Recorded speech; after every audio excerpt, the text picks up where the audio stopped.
Buongiorno e buon inizio settimana a tutti, ben ritrovati in diretta. Altra giornata importante, quella che ci apprestiamo a vivere oggi in Veneto dopo il venerdì che abbiamo seguito insieme dal mattino con l'inaugurazione del tratto più importante della pedemontana veneta, quella da Bassano a Montebelluna, 35 km strategici per la viabilità e anche per l'economia della nostra regione. Oggi a Venezia è arrivato il ministro al turismo Massimo Garavaglia, che ha incontrato il presidente Zaia, ha poi incontrato anche gli uomini e le donne che compongono la giunta regionale e a breve alle 12:15 ci sarà un punto stampa proprio del governatore Zaia insieme al ministro Garavaglia ed è un incontro molto importante. Siamo alla vigilia della partenza vera e propria della stagione turistica. Sul tavolo ci sono ancora molte questioni aperte, dal Green Pass ai vaccini per gli operatori turistici, al vaccino per i turisti che si trovano lontani dalla propria residenza, quindi lontani dalla propria ULSS di riferimento. E la proposta che è partita proprio dal Veneto, proprio dal presidente Zaia al governo, è quella di permettere ai vacanzieri, anche stranieri, perché Zaia ha detto noi potremmo anche aprire, vaccini permettendo, le somministrazioni anche per i turisti che arrivano dall'Europa. Questa è proprio una proposta arrivata dalla nostra regione al governo.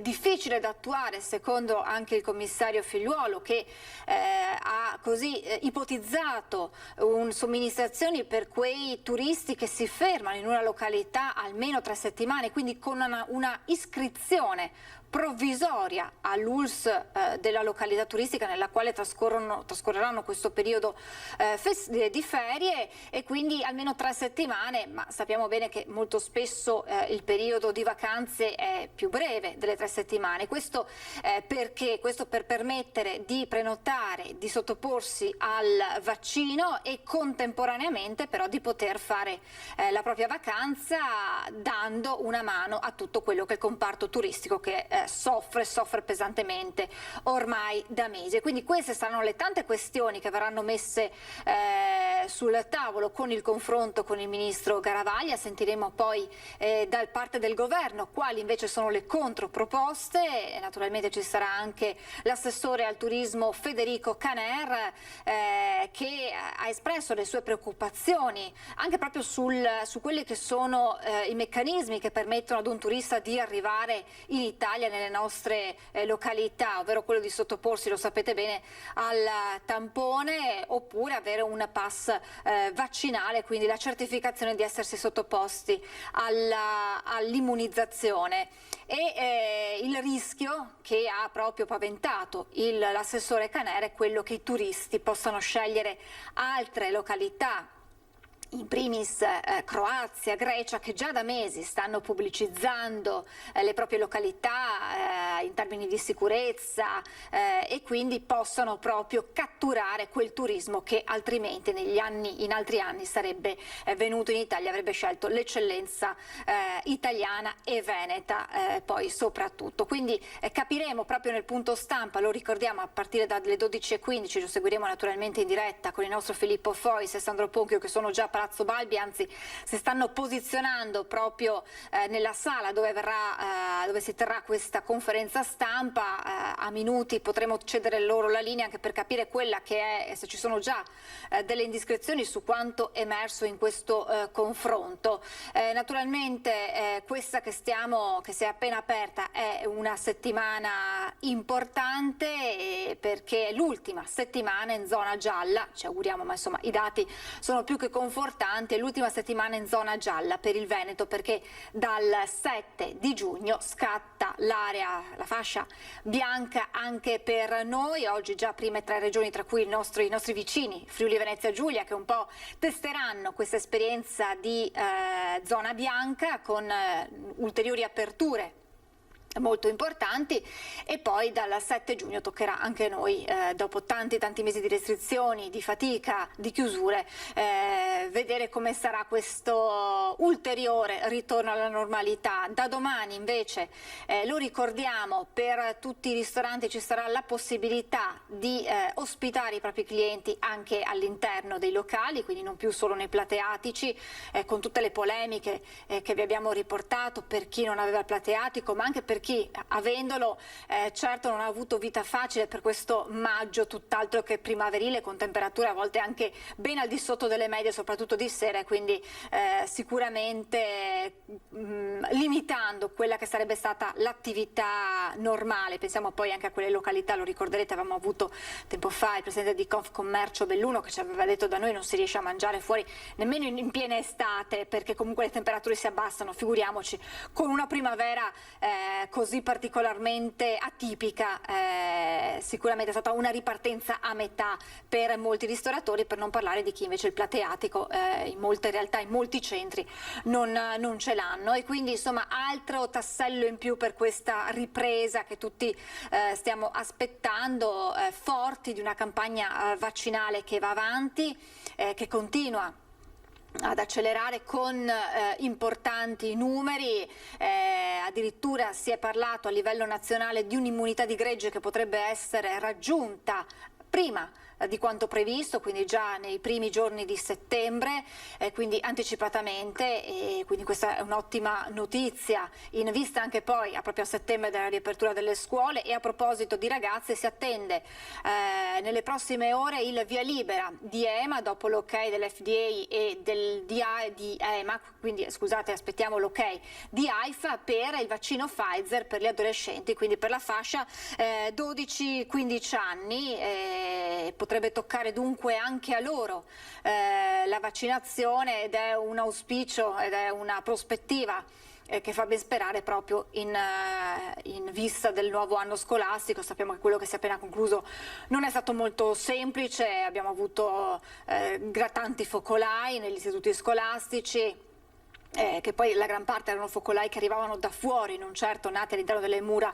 scolastiche, nati da comportamenti non attenti a quelle che sono le misure anticontagio, e che però poi hanno trovato all'interno delle aule scolastiche anche un terreno fertile. Quindi proprio per evitare questo, e quindi quarantene, didattica a distanza, quella della vaccinazione anche ai più giovani, 12-15 anni, potrebbe essere un'ottima soluzione. Questo quando in molti si chiedono, da quanto aveva anticipato proprio il commissario Figliuolo, potrebbe essere già a partire dal 3 giugno, se come detto oggi arriverà l'ok di AIFA, perché dal 3 giugno il commissario Figliuolo ha parlato di un via libera, e quindi non più vaccinazioni in base alla fascia d'età, che è il criterio utilizzato in questi primi mesi, ma chiunque vorrà sottoporsi alla vaccinazione potrà farlo. Naturalmente lo aveva spiegato anche il presidente Zaia e l'assessore Lanzarin, sempre prenotandosi, quindi per quanto riguarda il Veneto attraverso la piattaforma, l'app che abbiamo imparato a conoscere, ad utilizzare un po' tutti per la prenotazione, scegliendo la propria ULSS di riferimento, e proprio dal 3 giugno dunque potrebbe aprirsi anche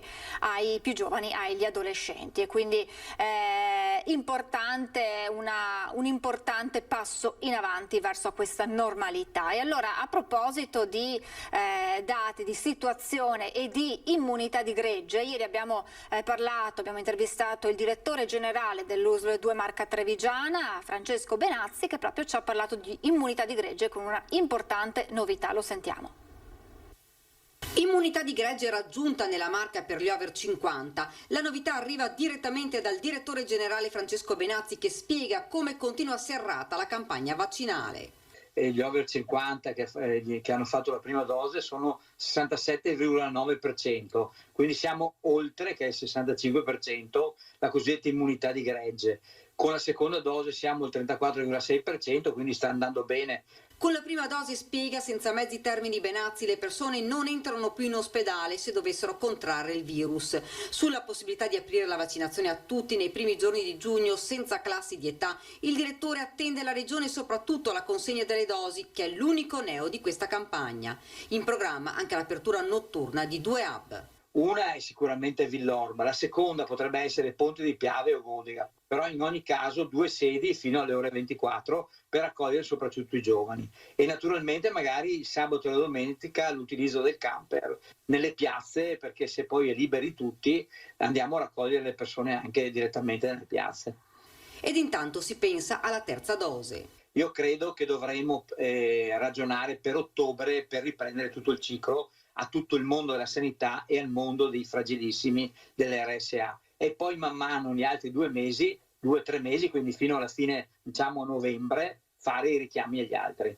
È stata istituita dall'ULSS una commissione intanto che dovrà valutare gli operatori sanitari che non si sono vaccinati, circa una settantina di persone. Abbiamo fatto questa commissione con delibera, è presieduta dal direttore sanitario, il quale andrà a vagliare tutte le posizioni che ovviamente hanno risposto, nel senso che hanno scritto: io ho questa patologia, per cui per questa patologia io non posso essere vaccinato. E infine la chiusura dell'ospedale Guicciardini di Valdobbiadene. Sulla struttura oggi campeggia uno striscione con cui il personale ha voluto ringraziare la comunità e la protezione civile. Ricordo a tutti, a 23 anni restavano sole la notte per ovviamente seguire i pazienti, e la protezione civile si turnava e restava di notte per garantire loro la sicurezza. Quindi è chiaro, era il minimo che potevamo fare, ringraziare la protezione civile, perché veramente ci è stata vicina e ha fatto un lavoro straordinario.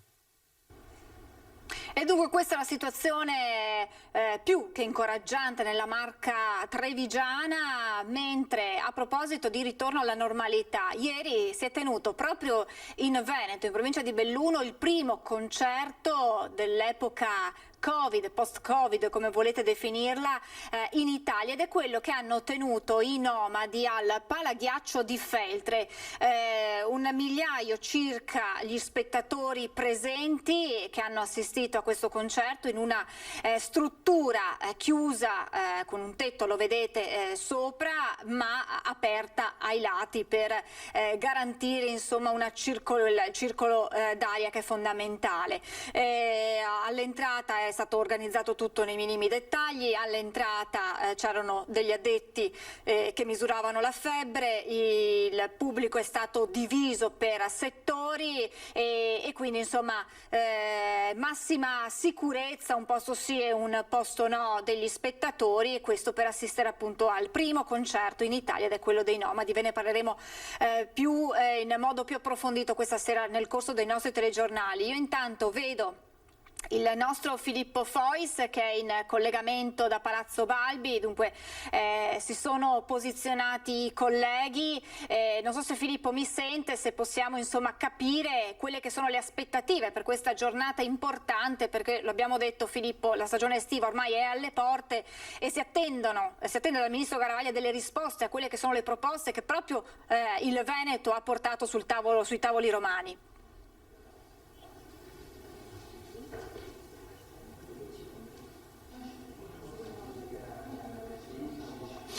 Buongiorno ai nostri telespettatori da Venezia. Ci troviamo a Palazzo Balbi, come avete annunciato, e alle mie spalle tutto pronto per la conferenza stampa che si terrà tra circa una decina di minuti, alla quale parteciperà anche il ministro del turismo Massimo Garavaglia. Il ministro è arrivato in motoscafo attorno alle 11:20 ad accoglierlo il presidente della regione Luca Zaia, che lo ha accompagnato nella sala in cui si è tenuto l'incontro. Erano presenti anche diversi assessori della giunta regionale. Abbiamo visto l'assessore al lavoro Elena Donazzan e anche l'assessore al turismo, naturalmente Caner, più anche gli esponenti di tutte le categorie commerciali e ricettive che sono coinvolte nella ripartenza di una macchina estremamente complessa come quella del turismo in Veneto. Ricordiamo che il turismo del Veneto è una delle voci principali della nostra economia, e il Veneto è la prima regione italiana per presenze turistiche. Questo significa che bisogna rimettere in moto una macchina estremamente complessa che comprende decine di migliaia di lavoratori, alcuni dei quali hanno vissuto la crisi del Covid, tra l'altro in maniera piuttosto drammatica.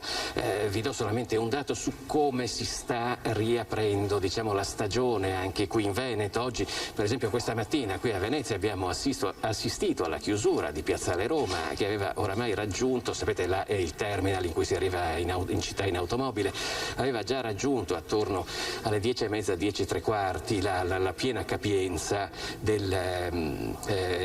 automobili. Nella sola giornata di ieri a Venezia ci sono stati 60.000 visitatori, circa 50.000 proprio a Venezia città, più altri 8.000 che hanno trascorso la giornata al Lido, quindi nella parte in cui ci sono le spiagge della città. A questo proposito, tra coloro che partecipano a questo incontro ci sono anche tutti gli esponenti della costa veneziana e veneta, uno dei settori che attende con più ansia la riapertura a pieno regime della stagione turistica. Diverse sono gli argomenti sul tavolo. Abbiamo visto che ci sono dei dati estremamente positivi per quello che riguarda i contagi in Veneto. Ieri è stata la prima giornata in cui non si sono fortunatamente registrati decessi sia in Veneto che anche nel vicino Friuli Venezia Giulia, per cui ci troviamo in una situazione molto buona dal punto di vista sanitario. Questo non significa che si debba abbassare la guardia, e soprattutto le vacanze, quindi l'accoglienza degli ospiti, che a milioni arriveranno comunque nella nostra regione nelle prossime settimane, nei prossimi mesi, deve essere tutta improntata all'insegna della sicurezza. Si tratta di una sicurezza che va concordata non solo tra lo Stato e le regioni, ma anche a livello internazionale. Sempre ieri a Venezia erano presenti sostanzialmente quasi tutte le nazionalità dei principali paesi europei, tantissimi austriaci, tedeschi, francesi, e sappiamo che il turismo in Veneto si regge principalmente su arrivi dall'estero. Da questo punto di vista bisogna concordare delle linee comuni, perlomeno intanto tra i paesi dell'Unione Europea, e poi chiaramente estenderle a un turismo che, come sappiamo, in questa regione guarda anche al continente americano e all'Oriente.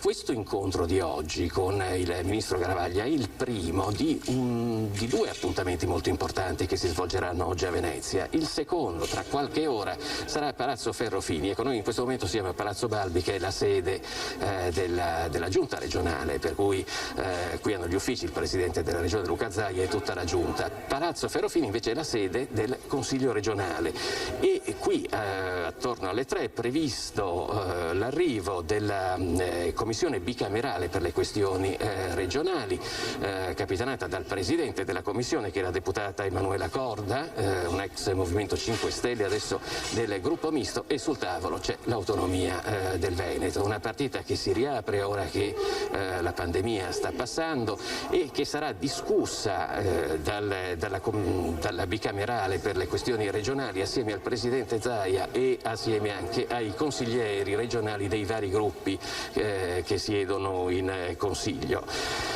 Siamo arrivati quasi, e questa è l'intenzione anche del governo attualmente in carica, siamo quasi arrivati alla dirittura d'arrivo. Voi ricorderete il fatto che ci siano stati, ecco, nel frattempo si stanno iniziando a posizionare tutti i colleghi, perché siamo proprio molto vicini all'arrivo del presidente Zaia. Voi ricorderete naturalmente il referendum per l'autonomia, i vari ministri che si sono succeduti, Erika Stefani, Francesco Boccia, adesso Maria Stella Gelmini. Il penultimo governo, quindi il Conte 2 con il ministro Boccia, aveva già preparato una legge quadro che si è arrestata proprio sulla soglia del Consiglio dei Ministri. Con il ministro Maria Stella Gelmini questa legge quadro sarà presumibilmente ripresentata a brevissimo tempo. Prima però occorre fare un giro delle regioni. La visita in Veneto fa parte di questo giro delle regioni, anche perché si era aperto un dibattito tra i partiti se si trattasse di una legge quadro da riscrivere o semplicemente da rivedere in alcune sue parti. La linea prevalente del governo Draghi è che la legge quadro preparata durante il governo Conte dal ministro Boccia, che ricorderete è venuto molto spesso in Veneto, vada bene, debba essere lievemente limata ancora in alcuni punti, ma sostanzialmente sia un buon punto di partenza e quasi d'arrivo, possiamo dire, perché l'intenzione è quella di arrivare alle Camere per il mese di luglio. Nel frattempo io chiederei anche a Sandro Ponchio di far vedere un po' cosa sta succedendo alle mie spalle, perché stanno iniziando a prendere posto non solo i colleghi giornalisti, ma se vedete nella prima fila vediamo già diversi esponenti della giunta regionale, l'assessore al lavoro Elena Donazzan, l'assessore alla sanità Manuela Lanzarin, scusate, un po' coperta Elisa De Berti, ecco adesso forse la potete vedere, sono tutti di spalle, che è anche vicepresidente della regione, e poi anche l'assessore alla protezione civile. Come detto, dovremmo essere molto vicini all'arrivo del ministro. Tra coloro che stanno partecipando a questo incontro, come detto, ci sono diversi esponenti delle categorie legati al turismo, anche locale. Abbiamo visto il vice sindaco di Venezia Tomaello, l'assessore al turismo Venturini. Come detto, Venezia è una città che fa la parte del leone in questi casi, e già ieri era affollata da circa 60.000 visitatori. Il ministro parlerà qui assieme al presidente Zaia, e quindi sentiremo quali sono le linee guida che sono state concordate, e soprattutto anche ascoltando i suggerimenti delle categorie che sono coinvolte. Così come i suggerimenti saranno ascoltati nel corso dell'incontro che si terrà questo pomeriggio a Palazzo Ferrofini per quello che riguarda l'autonomia. La commissione bicamerale per gli affari regionali infatti ascolterà non solo il presidente Zaia, ma anche gli esponenti di tutti i partiti che siedono nel Consiglio regionale, proprio per accogliere eventuali osservazioni e suggerimenti. Qui intanto la sala sta continuando a riempirsi, per cui tra pochissimo presumo che potremo assistere alla conferenza stampa. Siamo in lievissimo ritardo, ma le persone che dovevano prendere la parola durante questo incontro erano veramente parecchie, per cui era stato annunciato un lieve ritardo sulla tabella di marcia.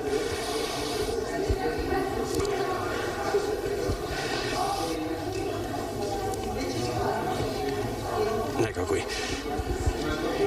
Io proverei, se siete d'accordo, ad avvicinarmi anche agli assessori che si trovano qui.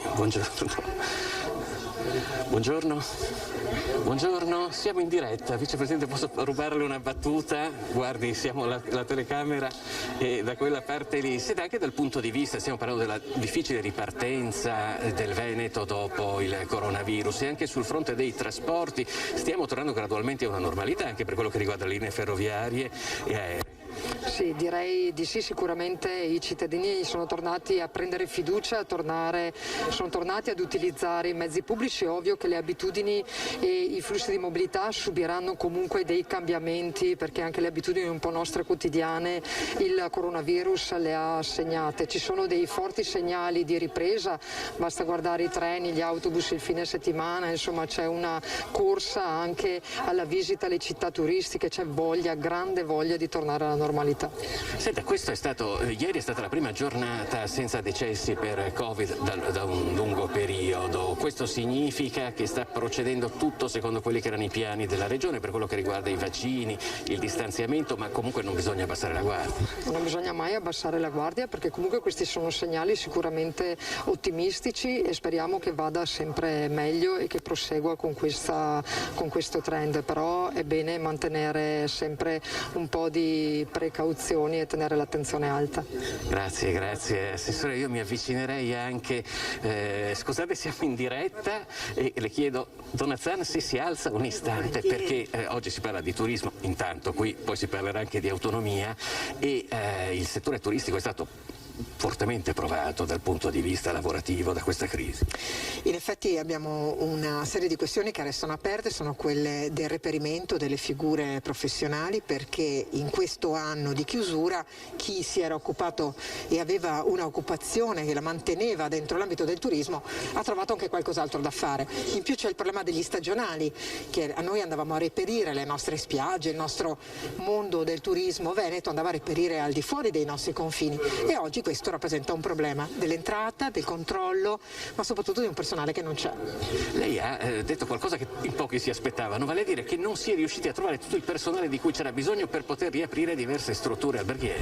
Non a caso il sindacato, la CISL in particolare, ci ha fatto rilevare che dobbiamo fare in modo che ci sia insomma, una possibilità di utilizzare anche personale che fino a ieri non faceva nulla, con della formazione anche molto mirata e molto veloce, perché dobbiamo metterli al lavoro. Il problema oggi è proprio quello di avere strutture che sono potenzialmente aperte, che stanno avendo le prime prenotazioni e non avere tutto il personale utile. Più o meno quanti veneti sono impegnati nel turismo a livello di posti di lavoro?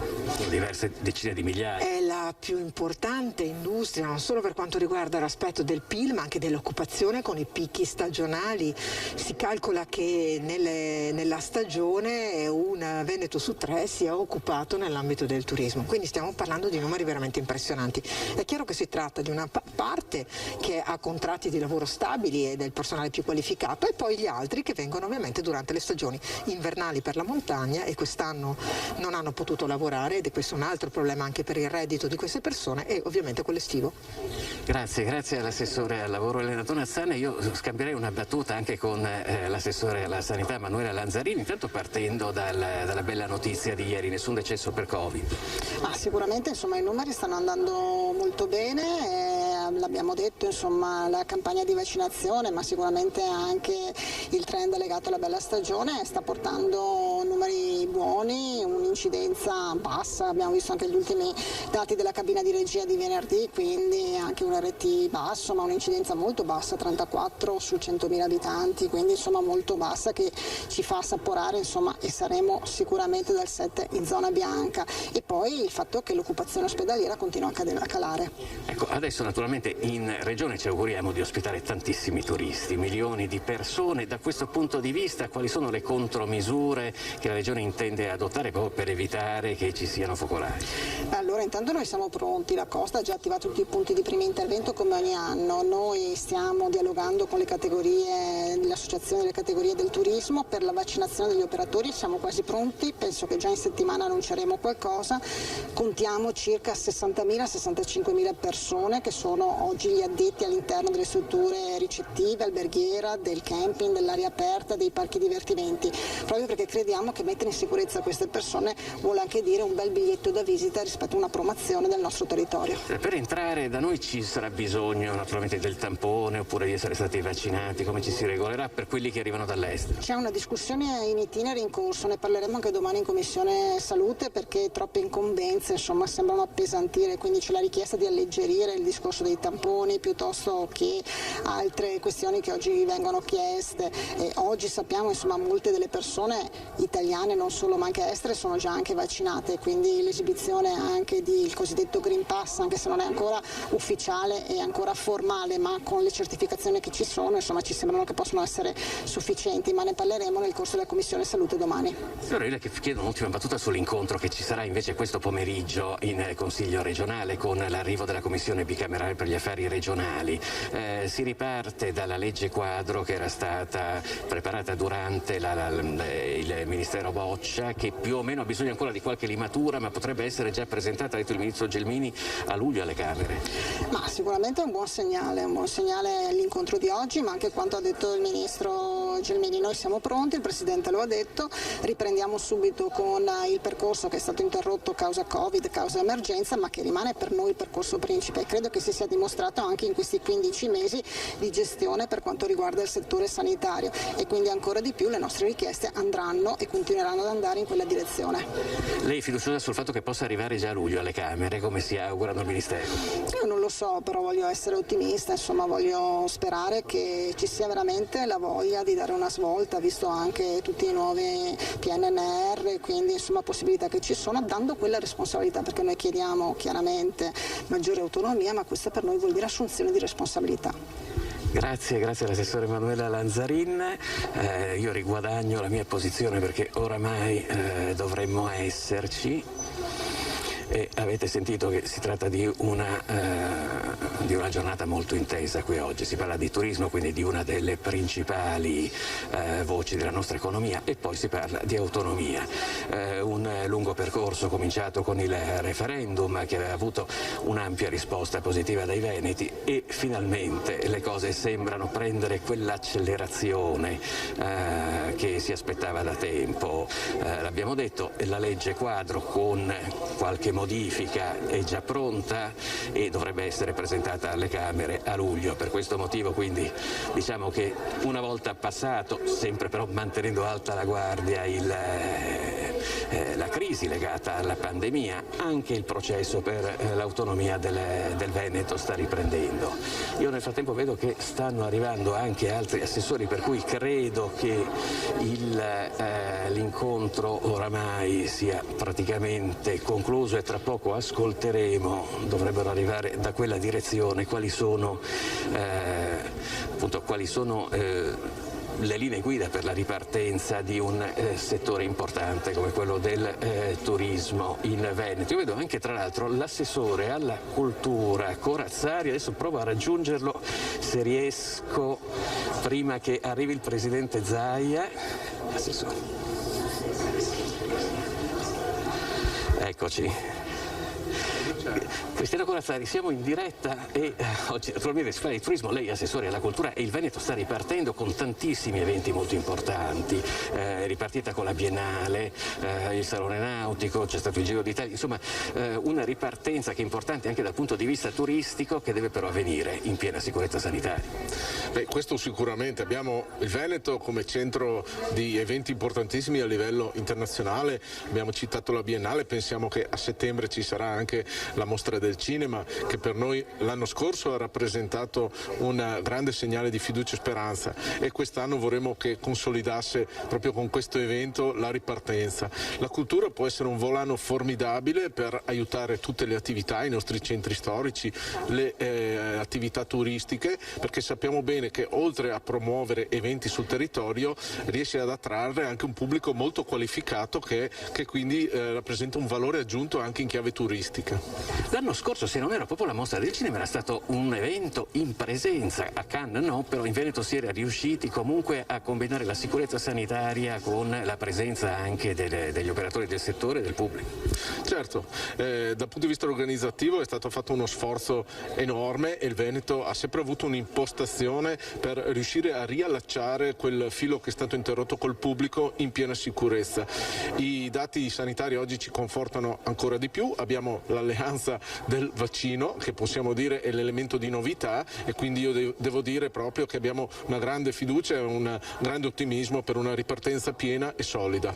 La stessa domanda che poco fa ho fatto anche all'assessore Lanzarin. C'è un incontro molto importante questo pomeriggio in Consiglio regionale riguardo all'autonomia. Lei è ottimista sul fatto che quell'accelerazione che il governo Draghi sembra voler dare a questo processo possa portare effettivamente all'arrivo della legge quadro alle Camere a luglio? Beh, diciamo che dobbiamo essere ottimisti per dovere, ma anche utilizzando la forza della ragione. Siamo convinti che l'autonomia sia una risposta per modernizzare il nostro paese, e quindi non solo a livello locale per il Veneto, bensì per tutta l'Italia. Vi sono molte regioni che hanno chiesto più poteri, più autonomia, e regioni come il Veneto hanno dimostrato, come per esempio nell'emergenza sanitaria, di saper ben utilizzare la propria autonomia e di dare servizi migliori ai cittadini con minori costi. Questo è un concetto di modernità, di efficienza, che farebbe dell'Italia un paese all'avanguardia con i paesi più sviluppati nel contesto internazionale. Bene, ringraziamo anche l'assessore Cristiano Corazzari per la sua disponibilità. Assessore alla cultura, grazie assessore. Noi veniamo visti un po' così perché chiaramente dobbiamo lasciare lo spazio libero, visto che oramai dovremmo esserci. Dunque avete sentito, riepilogando, una situazione molto buona dal punto di vista sanitario, anche se questo non deve assolutamente far abbassare la guardia, ma la campagna vaccinale vede il Veneto nelle prime posizioni a livello italiano, i contagi sono in continua diminuzione, i decessi ieri si sono sono azzerati, così come dal punto di vista dei ricoveri ospedalieri la situazione sta volgendo verso il bello. A questo punto si può iniziare a pensare di far ripartire una macchina importante come quella del turismo, una delle voci principali dell'economia regionale. Il Veneto, lo ricordiamo ancora una volta, è la prima regione in Italia per presenze turistiche e sono centinaia di migliaia le persone che a vario titolo sono impegnate in questo settore, che, lo ricordiamo, solamente in una città come Venezia muove qualche miliardo di euro, per cui immaginatevi a livello regionale. Contemporaneamente alla ripartenza turistica ci si sta muovendo anche per riprendere in mano la questione dell'autonomia. Il secondo appuntamento molto importante di oggi è quello che vedrà impegnata la Commissione bicamerale per gli affari regionali in Consiglio regionale. Qui invece in questo momento ci troviamo nella sede della Giunta regionale. L'incontro con i parlamentari che fanno parte di questa commissione bilaterale è previsto a partire dalle ore 15 di questo pomeriggio. Sul tavolo c'è la legge quadro per l'autonomia, che era stata più o meno messa a punto e quasi preparata nella sua interezza durante il precedente governo, un processo che poi si era interrotto forzatamente per la crisi legata al coronavirus e che adesso sta per riprendere. Il giro della commissione bicamerale che tocca oggi il Veneto è proprio per chiedere suggerimenti o osservazioni su quella che è la legge quadro attualmente pronta, quella preparata dal governo Conte 2, che si era arrestata sulla porta, sulla soglia del Consiglio dei Ministri, sorpresa dall'arrivo del coronavirus. C'è ancora tempo per esprimere delle osservazioni e quindi delle modifiche ad alcuni aspetti di questa legge, che sostanzialmente, però è stato detto da vari ambienti governativi, almeno nelle sue forme fondamentali, diciamo, sarà quella che poi approderà il prima possibile nei due rami del Parlamento. L'intenzione del ministro Maria Stella Gelmini, che è il terzo ministro che si sta occupando di questa questione dopo Erika Stefani e Francesco Boccia, è quella di far arrivare la legge quadro entro luglio alla Camera dei Deputati e al Senato, proprio per il passaggio che poi renderà questa legge effettiva. A quel punto il processo di autonomia del Veneto prenderebbe davvero un'accelerazione che fino a qualche giorno fa sembrava piuttosto lontana, legata soprattutto alla crisi pandemica, che ha necessariamente spostato l'attenzione non solo della regione ma di tutto il paese a fronteggiare quella che era la pandemia. Oggi c'è spazio per poter occuparsi anche di altre cose, per cui non solo la ripresa economica, non solo il piano vaccinale che comunque prosegue, ma anche gli affari istituzionali che erano stati bruscamente interrotti dall'arrivo del Covid-19 in Veneto e più in generale nel nostro paese e in Europa. Noi seguiremo naturalmente anche quello che accadrà a Palazzo Ferrofini questo pomeriggio. Per ora rimaniamo qui a Palazzo Balbi, dove, ve lo ricordiamo ancora per chi si fosse messo solamente adesso all'ascolto, tra poco arriveranno il Presidente della Regione Luca Zaia e il Ministro al Turismo Massimo Garavaglia, che oggi è arrivato a Venezia proprio per incontrare le categorie economiche legate al turismo e anche naturalmente il governo regionale e alcuni esponenti della Giunta Comunale di Venezia. È un incontro in cui presumibilmente si è discusso di una ripartenza che deve avvenire in totale sicurezza. Da questo punto di vista la partita aperta è quella che va ben oltre naturalmente i nostri confini regionali, ovviamente, ma anche quelli nazionali, cioè una discussione sugli accessi dei turisti che provengono da altre nazioni europee in prima battuta, da altri continenti in seconda battuta, in totale sicurezza, per cui si parla quindi di controlli attraverso il tampone, i cosiddetti test rapidi. A questo proposito vi ricordo che per esempio qui a Venezia è stata allestita una postazione della Croce Rossa proprio di fronte alla stazione ferroviaria, dove vengono eseguiti tamponi, naturalmente per chi lo desidera, a tutti coloro che arrivano in città. E poi naturalmente c'è anche il tema vaccinale, vale a dire chi avesse ricevuto la seconda dose di vaccino. Ricordiamo che tra l'altro in Italia sono quasi almeno 18 milioni, credo, le persone che hanno ricevuto almeno una dose di vaccino. Ecco, chi ha completato il suo ciclo vaccinale dovrebbe godere di questo Green Pass, come è stato definito, vale a dire di una sorta di lasciapassare che permette quindi di visitare altri paesi e nel caso nostro chiaramente di poter arrivare qui in Veneto in totale sicurezza. Questo va poi di pari passo con quelle che sono le vaccinazioni, per esempio, di tutto il comparto turistico. Da questo punto di vista si era anche aperto un dibattito recentemente, voi ricorderete le polemiche che erano seguite sulla vaccinazione del personale sanitario. Alcune persone impiegate a vario titolo nella sanità non si erano vaccinate e su questo c'era stata una presa di posizione, tra l'altro molto netta da parte anche del Presidente della Regione. Lo stesso argomento, perlomeno qui in provincia di Venezia, è stato affrontato per quello che riguarda invece il personale che è impegnato nel settore turistico. L'idea sarebbe quella di un personale completamente messo in sicurezza, quindi attraverso i vaccini e ovviamente i tamponi anche per chi arriva. Da questo punto di vista il dibattito è aperto e vedremo poi, magari anche oggi sarà l'occasione per parlarne non appena arriverà il ministro Garavaglia. Ministro che vi ricordiamo è arrivato questa mattina direttamente dalla Lombardia, dopodiché presumo che noi non abbiamo avuto ancora il programma di quella che sarà la sua visita qua in Veneto, ma presumo che insomma sia una visita lampo e che il ministro poi replicherà in altre regioni italiane. Certo è che qui dal Veneto si parte perché il Veneto, come detto, è la regione che ha il maggior numero di presenze turistiche in tutta Italia e il comparto è uno di quelli più importanti a livello regionale, quindi a livello nazionale.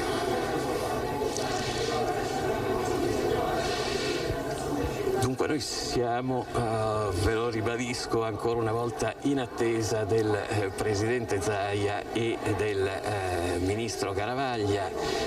Vediamo che si sta muovendo qualcosa nei corridoi, però ancora al momento evidentemente sono diverse le questioni che devono essere affrontate e quindi l'occasione anche per tutti gli addetti ai lavori, i rappresentanti di categoria, di poter parlare in prima battuta con il Ministro è talmente ghiotta, per così dire, che come qualcuno aveva previsto, insomma lo stanno trattenendo al di là di quella che era diciamo la previsione, perché secondo quello che era il cerimoniale che c'era stato presentato più o meno dovevamo già esserci, ma evidentemente insomma i temi, poi come abbiamo detto anche parlando con gli assessori che hanno partecipato, almeno a parte dell'incontro, i temi sono veramente tantissimi e il settore è economicamente così strategico che non è pensabile che questo possa esaurirsi in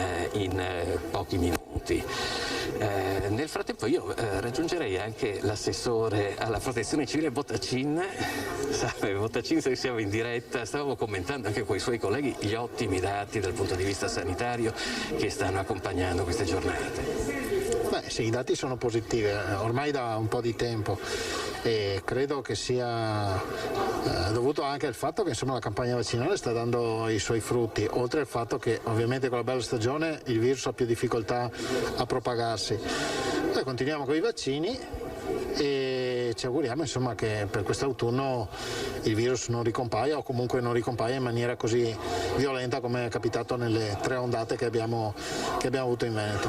La macchina vaccinale è stata messa a punto e funziona sprombattente anche grazie a tantissimi volontari della protezione civile, perché ricordiamo che ci sono anche dei grossi hub in cui arrivano centinaia di persone in continuazione, però sostanzialmente non abbiamo assistito al formarsi di file, intasamenti, tutto avviene anche grazie all'opera di questi volontari in maniera molto veloce. Ogni giorno ci sono in campo 500-600 volontari di protezione civile a supporto della sanità, ma questo dall'inizio della pandemia, tant'è che se noi facciamo il conteggio delle giornate di impegno dei volontari della protezione civile ormai siamo vicini alle 250.000 giornate regalate alla collettività per fare un sacco di cose. Allora i sanitari hanno combattuto il virus sul fronte come le truppe d'assalto e dietro c'erano i reggimenti logistici rappresentati dai volontari della protezione civile che hanno fatto tutte le attività di supporto e che continuano a farle. Cito un caso emblematico, unico in Italia, il ripristino di 6 ex ospedali dismessi a costo zero. Noi abbiamo fatto una scelta diversa rispetto ad altre realtà, non abbiamo aperto presidi ospedalieri nelle fiere, nei padiglioni di capannoni dismessi, abbiamo scelto di riaprire 6 ex ospedali. Tutto questo è stato reso possibile grazie a un esercito di 500-600 volontari di protezione civile che nel giro di 10 giorni hanno riaperto ospedali che erano dismessi e che hanno garantito quasi 900 posti letto in più alla sanità del Veneto, e questo è stato molto utile perché proprio sabato è stato chiuso un padiglione che era stato utilizzato fino alla settimana scorsa, quello di Valdobbiadene, ma così anche altri padiglioni. Senta, dal punto di vista dell'autonomia invece questo pomeriggio c'è un incontro molto importante con la Commissione bicamerale per gli affari regionali e più o meno dovremmo essere addirittura d'arrivo, addirittura si parlava, lo ricordavamo prima, di presentare il testo della legge quadro a luglio alle Camere. Ma speriamo, noi ce lo auguriamo, quando dico noi dico tutti i veneti, perché è una richiesta che abbiamo formalizzato, dico abbiamo come veneti, visto l'esito del referendum, e quindi lo Stato non può non considerare questo referendum e l'esito di questo referendum. Noi, per quanto riguarda anche le mie materie, autonomia non vuol dire solo più soldi, vuol dire anche possibilità di definire alcune questioni. Faccio un esempio per tutti: se oggi devo tagliare l'albero dentro il corso d'acqua devo avere l'autorizzazione del Ministero della Cultura, neanche dell'Ambiente, no? L'autorizzazione paesaggistica che viene lasciata dalle soprintendenze che fanno capo al Ministero dei Beni Culturali, queste cose non tutti le sanno. Ecco, io ho presentato un progetto di legge che poi è stato approvato al Consiglio regionale per andare in deroga a questo qualora ci siano situazioni di rischio idraulico, e mi è stato bocciato perché la Corte Costituzionale ha detto che la competenza è dello Stato. Autonomia vuol dire anche sburocratizzare e semplificare. Cosa sarebbe cambiato con l'autonomia del Veneto, per esempio, nella gestione della pandemia, o più o meno dal punto di vista sanitario ci siamo già? Ma diciamo che dal punto di vista sanitario abbiamo una certa autonomia, anche se comunque ci sono dei vincoli che sono imposti dalla legge. Faccio di nuovo un esempio: la legge dice che sotto un certo numero di parti i punti nascita vanno chiusi, e noi abbiamo tirato la corda e li abbiamo tenuti aperti lo stessi. Penso, io sono di montagna, ma penso a Pieve di Cadore piuttosto che a Asiago, e lo facciamo per garantire un servizio migliore ai cittadini. Però le linee guida nazionali, anzi un decreto ministeriale dice che andrebbe chiuso. Avere l'autonomia sulla sanità totale vuol dire anche poter fare questo tipo di azioni. Grazie all'assessore Bottacin. Io ho visto anche l'assessore Calzavara che potrebbe darci qualche calzavara. Salve, siamo in diretta. Io le volevo chiedere se ancora abbiamo qualche minuto, perché oramai dovremmo esserci. Lei che viene da una zona calda del dibattito che c'è oggi, quindi dalla costa veneta, quali sono le richieste, il polso della situazione da parte degli addetti ai lavori? Ma ce n'è uno di carattere infrastrutturale che chiaramente la costa da tempo soffre, ed è quello delle strade. Insomma, speravamo che il PNR da questo punto di vista potesse darci anche delle risposte per ovviare a quelle che sono delle carenze ormai che non sono più sopportabili, per mantenere questa leadership di più di 30 milioni di presenze annue che il litorale veneto fa. L'altro è quello più puntuale, insomma, quindi campagne promozionali che abbiano la capacità. Ecco, sta arrivando il Ministro, il Presidente col Ministro. Grazie, quindi noi lasciamo naturalmente la parola al Presidente Zaia e al Ministro Garavaglia. Buongiorno a tutti. Un po' più volume, grazie.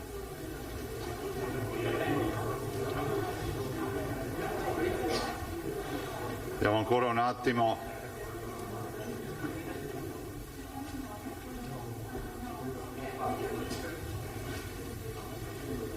Prego, accomodatevi.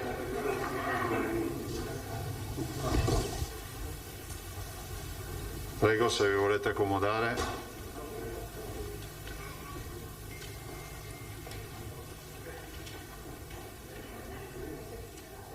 Prego.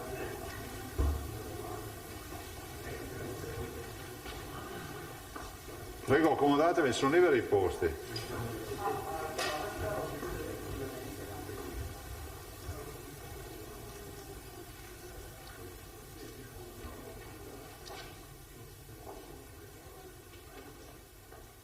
Bene, grazie, buongiorno a tutti.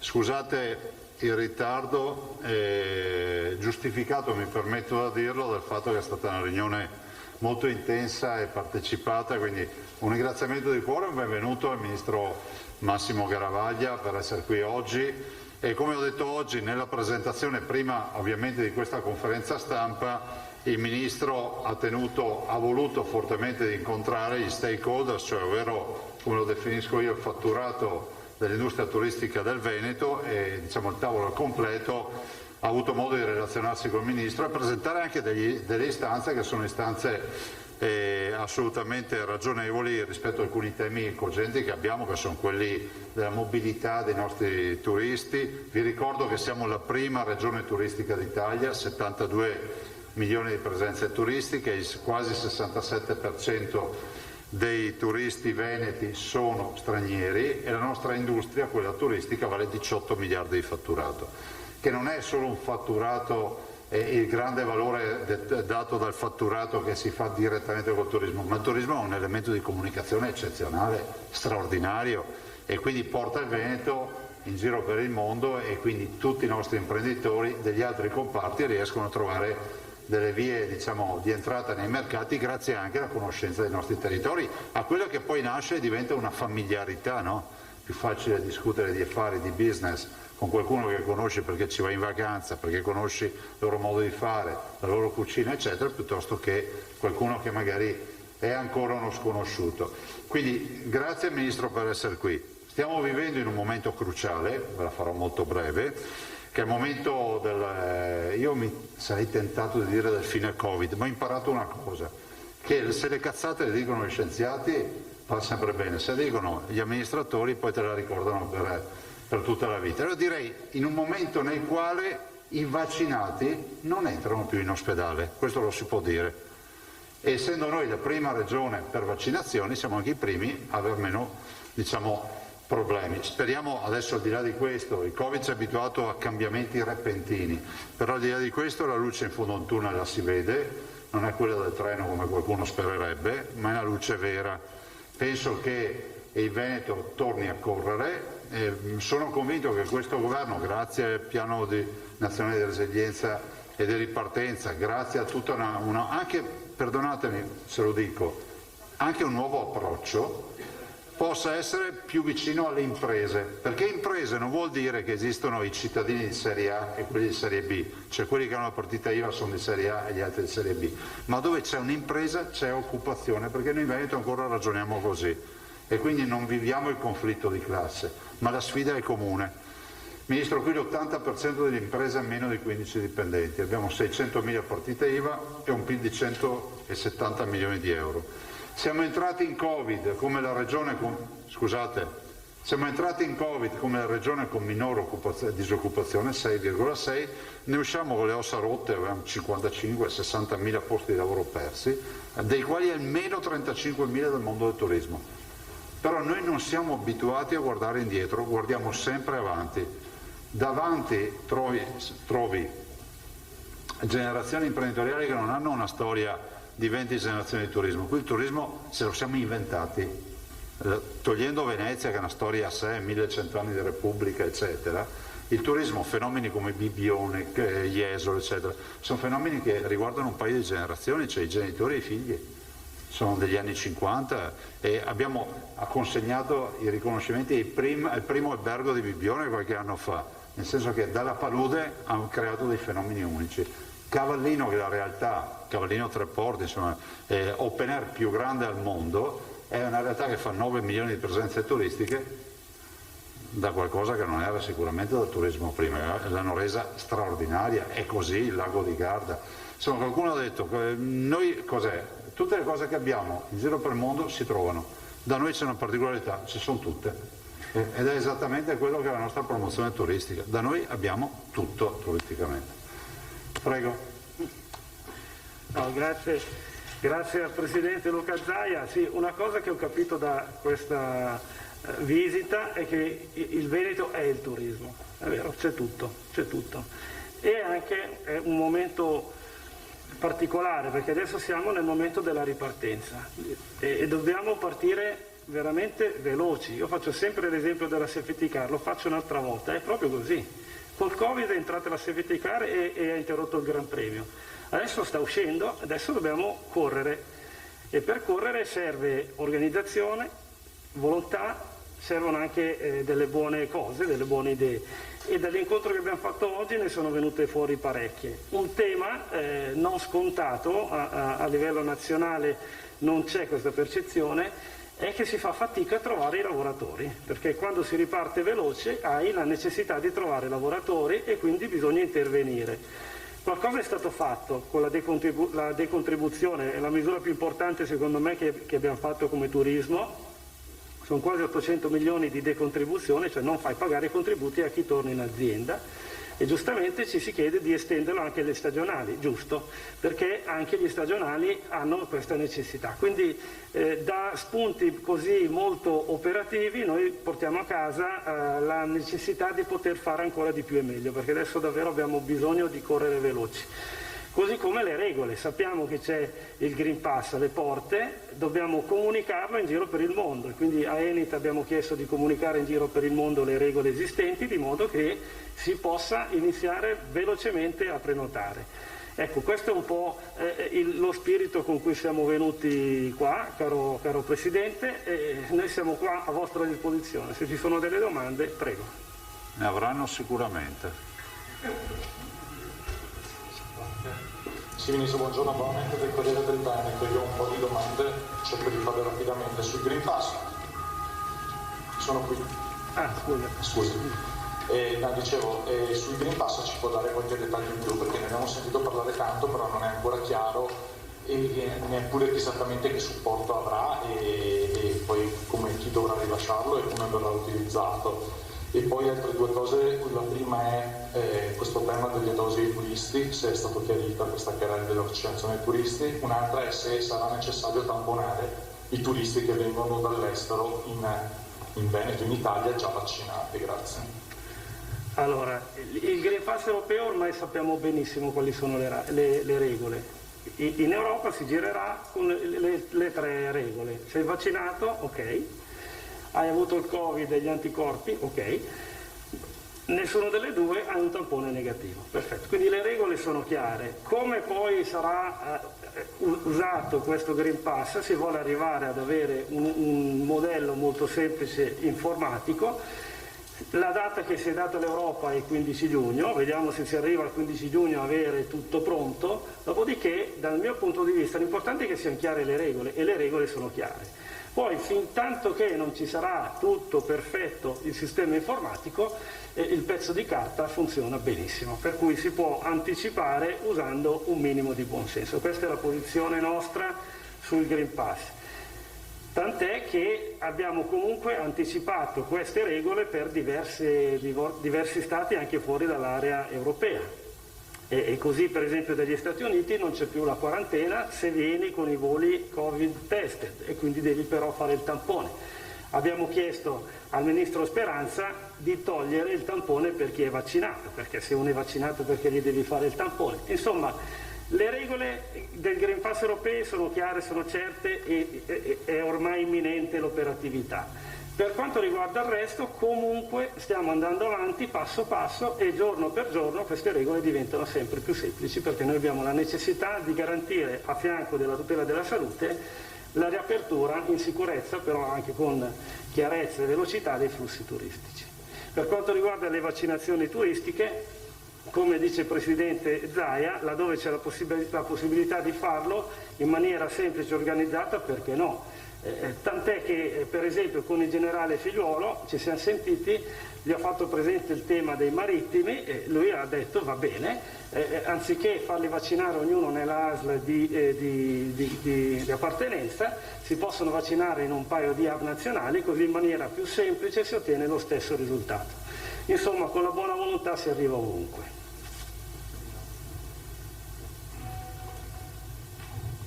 Ministro, sono Alba Manzano, Gentino, buongiorno. Potrebbe spiegare meglio per cortesia il discorso delle vaccinazioni ai turisti? Presidente Zaia, qui in Veneto continua a insistere, però volevo capire se noi adesso abbiamo il ponte della Pentecoste, abbiamo grosse opportunità di punti per i turisti che possono venire dall'estero. imperativo il fatto che possano vaccinarsi qui, solo gli italiani, anche gli stranieri? Questo lo devono definire il Presidente con il Ministero della Salute e il Comitato Tecnico Scientifico. Personalmente io non ho nessun problema, logicamente con un po' di buonsenso. Se uno va via 2 giorni si può anche organizzare, cioè non è che per forza di cose deve farla a Venezia se va via 2 giorni. Dopodiché se uno sta via 1 mese allora può diventare una cosa interessante dare anche questo servizio.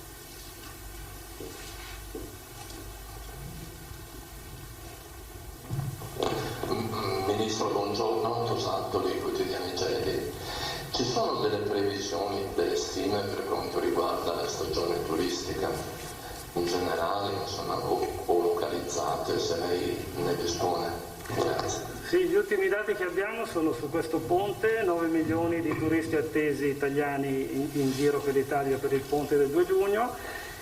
Abbiamo un più 10% di persone che hanno o già italiani che hanno o già prenotato o pensano di prenotare per quest'estate. Siamo al 54,5%, 10 punti in più rispetto allo scorso anno. Quindi c'è un miglioramento evidente, ma noi vorremmo molto di più. Diciamo che questo è un buon punto di partenza, dopodiché va benissimo Italia su Italia, ma abbiamo bisogno di recuperare il più possibile turisti stranieri. L'anno scorso abbiamo perso 27 miliardi, più di 27 miliardi non avendo turisti stranieri, per cui ok, ottimo turismo Italia su Italia, però ci interessa anche riaprire i flussi con gli stranieri. Altro? Prego. Buongiorno, io volevo chiedere 2 cose. Uno, se dall'incontro che ho avuto con gli operatori turistici veneti è emerso una richiesta particolare del Veneto, una particolarità del Veneto, una cosa tutta veneta. E poi si poteva spiegare meglio concretamente se la decontribuzione per gli stagionali è una cosa concreta che partirà a breve oppure è un provvedimento più a lungo termine. No, allora, è una proposta che è arrivata dal tavolo degli operatori, è una proposta che riteniamo assolutamente ragionevole e quindi la porteremo come emendamento nell'attuale decreto semplificazioni che è appena stato approvato, oppure nel sostegni. Vediamo il veicolo più veloce per renderlo operativo già quest'estate, per quanto riguarda gli stagionali. Poi una cosa particolare del Veneto, c'è talmente tanto, quindi non saprei da dove iniziare. Una cosa su Venezia città, anche qui stiamo lavorando come Ministero su un pacchetto di norme per tutelare meglio i centri storici delle città d'arte. Mettere un po' d'ordine, diciamo così. Quando ce l'ho glielo presento. Marco. C'è margine del superbonus per gli alberghi, sono state escluse, lì si può ancora sperare, grazie. Dov'è che è che non ho gli occhiali, non ho visto? Ok, mi scuso. Sì, allora sì, ovviamente era una proposta nostra nella bozza che poi non è passata perché mancavano le risorse e quindi il decreto semplificazioni non aveva le risorse per coprire questa misura. Però su questo 2 cose. Uno, per non sapere né leggere né scrivere, il Ministero del Turismo ha messo 1,8 miliardi per queste operazioni nel recovery plan, quindi c'è già 1,8 miliardi per fare operazioni di riqualificazione e miglioramento delle strutture ricettive. Dopodiché è nostra intenzione riportare il tema all'attenzione del Parlamento sia in corso di conversione di questo decreto che successivamente, perché comunque lo riteniamo una misura utile, è utile migliorare la qualità delle strutture ricettive, per cui lo riporteremo. Prego.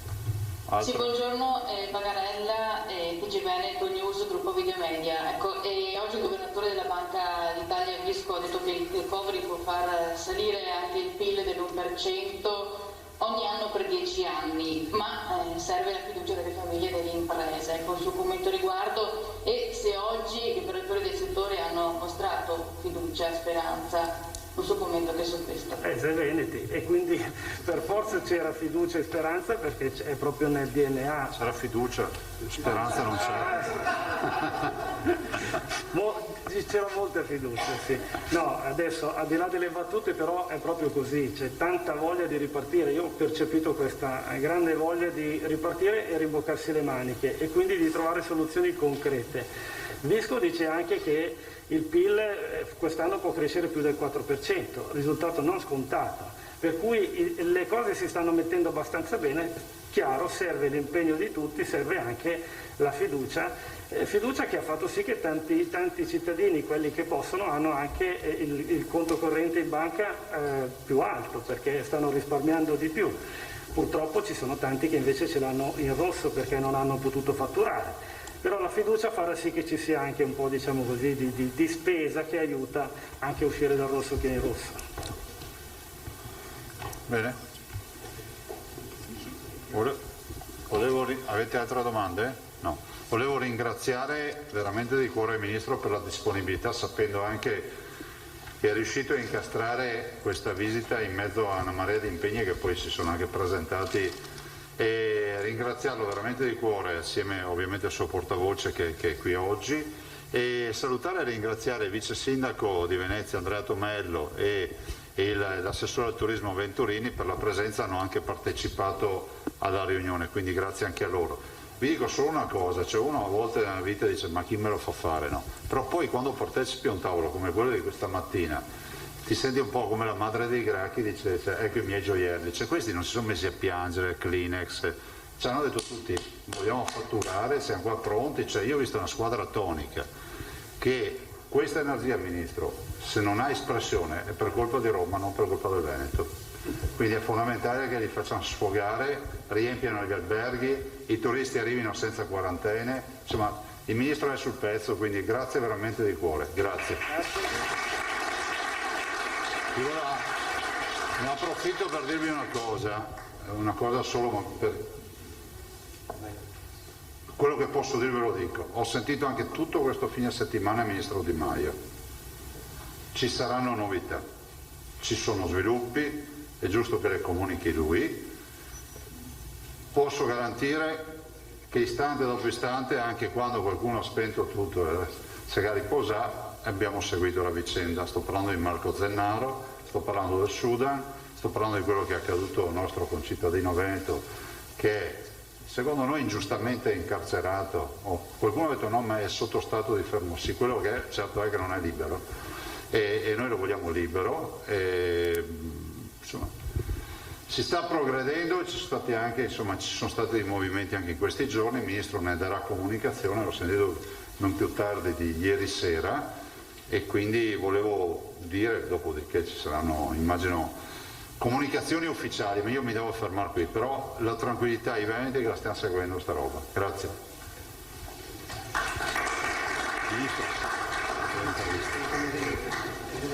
Ah, scusa, no, fermi là. Scusate un attimo, no, ho voluto... Non capita spesso di regalare a un lombardo un leone,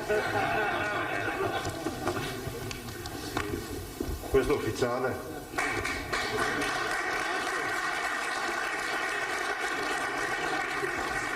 Questo vetro di Murano non è cinese, innanzitutto, che sia chiaro, e tienilo in mano.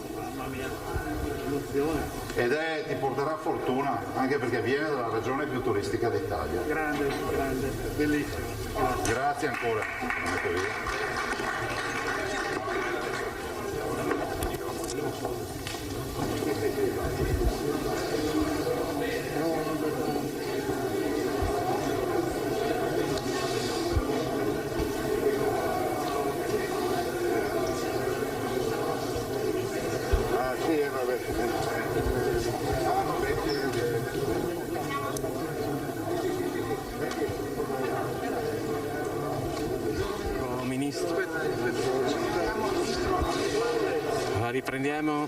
Riprendiamo la linea con il Ministro Garavaglia.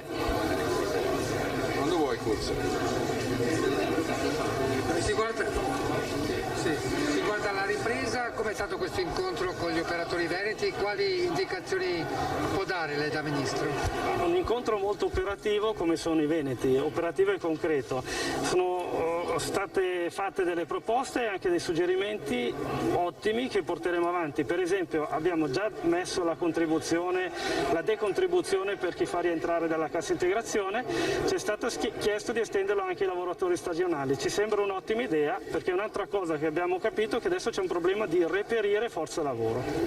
Le difficoltà che ci sono nel turismo che ha subito, la crisi che c'è stata con il Covid, lei vede prospettive positive? Sì, ci sono prospettive positive. Oggi il governatore della Banca d'Italia Visco ha detto che si supererà il 4% di ripresa quest'anno, per cui vuol dire una seconda parte dell'anno particolarmente buona anche dal punto di vista dei flussi turistici. Per quanto riguarda invece l'aspetto del pass, del Green Pass. Ormai il Green Pass europeo è definito nelle regole generali, l'auspicio è che parte dal 15 di giugno e quindi ormai siamo agli sgoccioli. Dopodiché come Italia abbiamo già anticipato un po' di queste regole, tant'è che per esempio gli americani possono venire senza quarantena. Sul Green Pass, ma queste regole che ci sono verranno rispettate? Ormai c'è un'indicazione, si arriverà ad una regola vera? Sì, l'ha definito il Consiglio europeo, sono tutti d'accordo, per cui le regole sono note, si sanno. Sei vaccinato sì o no, hai avuto il Covid sì o no e gli anticorpi oppure un tampone negativo. Con ciascuna di una di queste condizioni puoi circolare tranquillamente. Servirà un pass telematico? Allora, telematico è l'ideale, nel frattempo un buon pezzo di carta può bastare. Scusi, lo stato di salute del governo com'è dal suo punto di vista? Sta bene, c'è tanto da fare, tanto da lavorare, questo fa stare tutti bene. L'autonomia può agevolare il turismo in Veneto? Ma il Veneto è una regione fantastica e l'autonomia dà una spinta in più, dà più voglia di fare, più voglia di fatturare, più voglia di mettersi in gioco. Grazie. Grazie, buon lavoro. Sulle città storiche, Ministro, invece?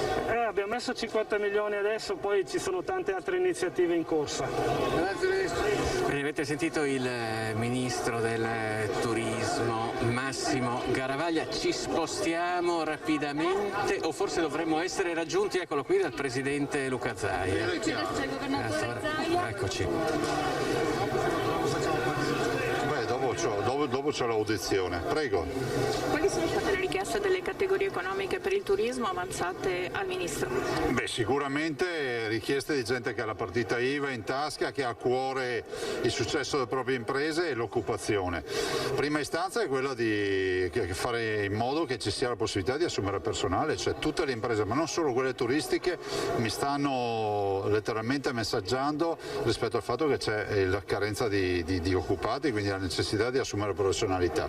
Dall'altro sicuramente il grande tema del Green Pass, ovvero della possibilità di garantire mobilità generale, e questo è un altro dei fattori, e dopodiché tutti i temi dell'organizzazione, il tema del super bonus e tutte le attività che si possono portare avanti col turismo. Quali sono le prospettive secondo lei per il turismo veneto? Ma stiamo crescendo sicuramente a due cifre rispetto all'anno scorso. La vera partita ce la giochiamo sugli stranieri, noi abbiamo 72 milioni di presenze turistiche all'anno, il 67% sono stranieri. Se riusciamo a sbloccare il tema dell'incertezza che molti stranieri hanno per venire qui, che hanno paura della quarantena o quant'altro, decisamente si va avanti. Poi noi siamo ormai con alte vaccinazioni, quindi non temiamo più il tema. Quelli che sono gli... In giunta in Consiglio regionale riparte questa lunga vicenda dell'autonomia. Lei cosa dirà oggi, cosa chiede e quali sono le tappe che vede, le prospettive concrete che vede? Beh, benvenga a questa audizione, ne ho già fatta una a Roma e si parla di autonomia. Noi abbiamo fermo il nostro progetto, 23 materie, siamo d'accordo su portare una legge quadro, quella famosa bozza-boccia, che adesso sarà ovviamente la bozza Gelmini, e ovviamente non indietreggiamo neanche di un millimetro. La nostra forza è un referendum che è stato assolutamente plebiscitario. nazionali. Il Covid però ha segnato, anche per tutte le vicende che ci sono state nel dibattito sull'autonomia delle regioni. Beh, assolutamente sì, anche visto e considerato che noi comunque siamo andati con i motori al minimo dal febbraio 2020 fino ad oggi. Si sta uscendo dal Covid ed è giusto ripartire con l'istanza dell'autonomia. Non dimentichiamoci che 2.273.000 veneti sono andati a votare per il sì. Ma non è che il dibattito che c'è stato ha provocato il dibattito appunto che c'è tra il confronto tra Stato e Regioni e la reale autonomia delle regioni? No, penso proprio di no, basterebbe guardare il Covid e le regioni che hanno saputo farsi valere hanno dimostrato di aver gestito bene il tema Covid e dall'altro c'è da dire, e guardate con i vaccini, l'autonomia regionale ci dà modo di essere assolutamente operativi. Come si può ovviare turismo però che mancano nel settore turismo? Qualche proposta lei? No, allora gli imprenditori oggi ne hanno parlato, di certo ci sono molte professionalità che si sono dedicate in questi 15 mesi ad altro e dall'altro c'è penuria di occupazione e tanto è vero che il Ministro ha detto che questo è uno dei temi centrali, poi non so quali saranno le modalità che verranno adottate a livello nazionale. No, non ci sono state proposte. Sull'autonomia il Ministro Gelmini ha detto che vorrebbe portarla alla Camera a luglio, secondo lei è una previsione attendibile? Ma per noi anche domani, noi siamo pronti, abbiamo la delegazione trattante, non abbiamo mai smesso di lavorare sull'autonomia, tanto è vero che in pieno Covid abbiamo anche costituito l'osservatorio per l'autonomia, insomma abbiamo tutte le carte in regola, tutti i dossier in regola per andare anche domani mattina a Roma a discutere gli ultimi dettagli. I turisti hanno detto, il Ministro ha detto che dove c'è la possibilità, perché no? Ecco, in Veneto c'è quella possibilità?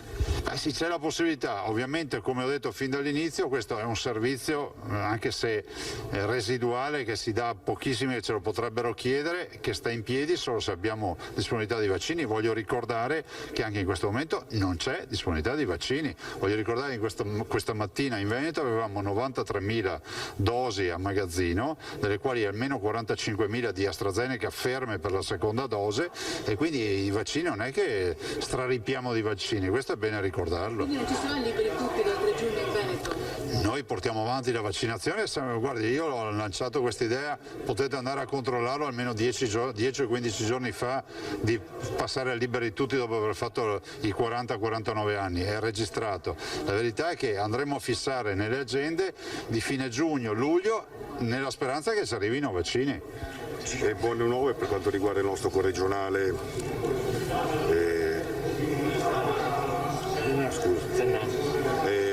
Che ha sentito il Ministro Di Maio? Ho sentito costantemente il Ministro Di Maio che assolutamente sul pezzo sta seguendo la vicenda e c'è un primo, diciamo, ufficiale fra virgolette di collegamento della Farnesina giù, come sapete, in Sudan. Sicuramente ci saranno già i primi sviluppi, è giusto che li comunichi il Ministro, l'ho sentito non più tardi anche ieri sera il Ministro e direi che ci sono dei presupposti, io spero, per risolverla velocemente questa vicenda. Grazie. Questo è il Presidente Zaia, avete sentito anche un inciso per quello che riguarda un imprenditore veneziano che è detenuto attualmente in Sudan e per il quale si stanno muovendo in questo momento anche il Ministero degli Esteri. Oggi abbiamo qui anche l'assessore comunale al turismo Simone Venturini, tra l'altro l'unico comune presente, giustamente il padrone di casa, quello di Venezia. A Venezia ci sono state 60.000 presenze in questo solamente ieri. Sì, sta tornando un turismo soprattutto nei weekend, anche grazie alla Biennale dell'Architettura e al Salone Nautico. Ovviamente c'è ancora molta strada da fare, serve il turismo intercontinentale, quello che resta in città più di qualche giorno. Ovviamente perché arrivi servono regole chiare e le abbiamo chieste al Ministro, lo ringraziamo per l'ascolto. Servono voli aerei, quindi è evidente anche mettere in moto tutta la macchina.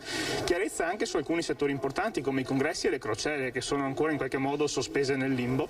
Terzo e ultimo punto, abbiamo chiesto al Ministro anche delle regole particolari per le città d'arte, in particolare Firenze e Venezia evidentemente, ma tutte le città che hanno una forte pressione turistica, e gli abbiamo chiesto di creare un pacchetto di norme particolari per regolare il fenomeno commerciale e il fenomeno anche abitativo. Il tema degli affitti turistici turistici brevi che impazzano un po' dappertutto è il tema del commercio sregolato.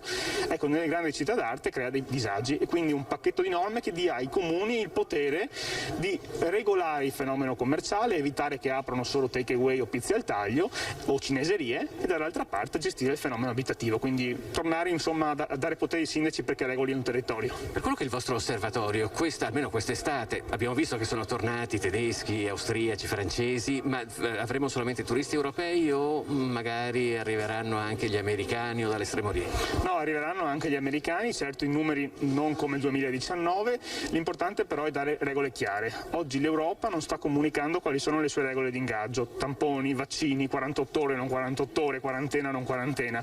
Questa confusione comunicativa si traduce poi in mancanza di arrivi, in assenza di turismo, quindi bisogna lavorare assolutamente per comunicare al mondo che l'Italia è ripartita alla grande e possono arrivare le persone con alcuni criteri, o tutti con un tampone o 48 ore, ma dirlo in modo chiaro, oggi non lo stiamo dicendo come Paese. Il Ministro, le regole sono chiare comunque, o tampone o aver fatto il Covid oppure il vaccino, poi naturalmente aspettiamo il Green Pass dall'Europa. Vanno comunicate bene perché noi diamo per scontate alcune cose, ma mentre altri stati le comunicano benissimo, penso alla Grecia, altri un po' meno, quindi è importante comunicare. Grazie all'assessore Venturini, assessore al turismo del Comune di Venezia. Noi adesso più o meno la sala si sta... vedo, ecco, venga Maschio, salve. Abbiamo qui il turismo della costa. Quali sono state le richieste che avete fatto al Ministro? L'abbiamo un po' già sentito, però ecco, sulla costa veneta si sta facendo i conti anche con un'assenza di personale che forse in pochi avrebbero pronosticato una volta usciti dal Covid. Sì, il problema delle maestranze è sicuramente un problema che sta patendo tutto il comparto turistico in generale e anche il comparto balneare. Con il Ministro abbiamo in piedi da tempo un'interlocuzione soprattutto su un tema che ci sta molto a cuore, che è il consolidamento della legge 145 della Bolkestein. Il Ministro anche oggi ci ha dato conferma e rassicurazione che subito dopo l'estate verrà ripresa in maniera proficua l'interlocuzione col commissario Breton, quindi io non posso che esprimere soddisfazione. Anche oggi abbiamo avuto la percezione di parlare con una persona concreta che conosce bene le nostre tematiche, le nostre dinamiche e quindi insomma guardiamo al futuro con un pizzico più di speranza. Lei rappresenta un po' tutta la costa veneta e io le chiedo come stanno andando le prenotazioni per questa stagione. Ma le prenotazioni in questi giorni, in queste ultime 2 settimane cominciano ad arrivare sempre di più, c'è molta voglia di mare, c'è molta voglia di ripartenza, c'è bisogno di un pochino di più chiarezza nella comunicazione, soprattutto nelle dinamiche del Green Pass.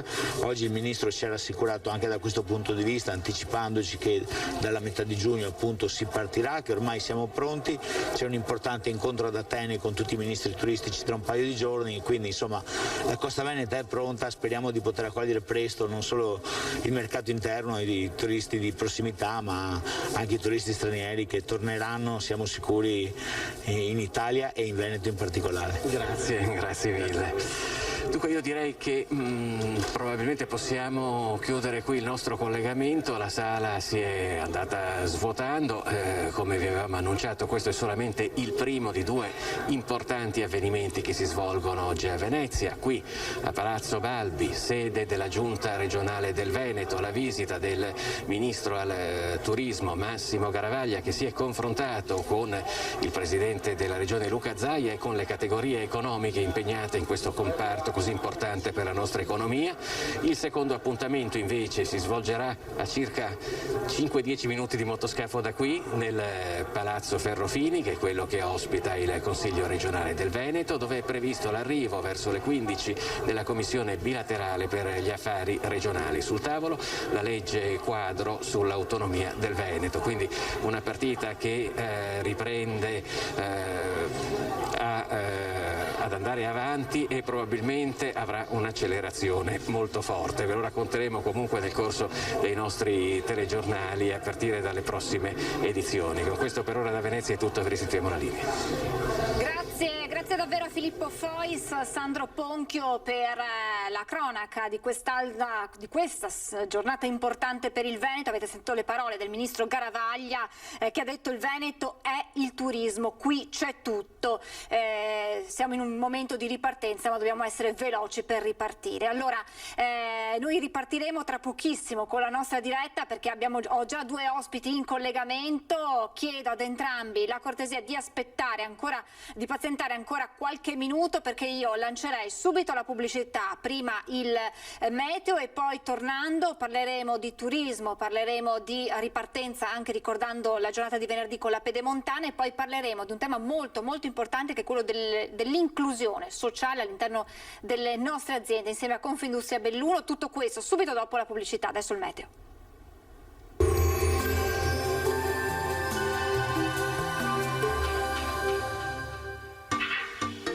Tremonti, attrezzature e materiale per saldatura professionale a Montebelluna. Bentrovati al meteo.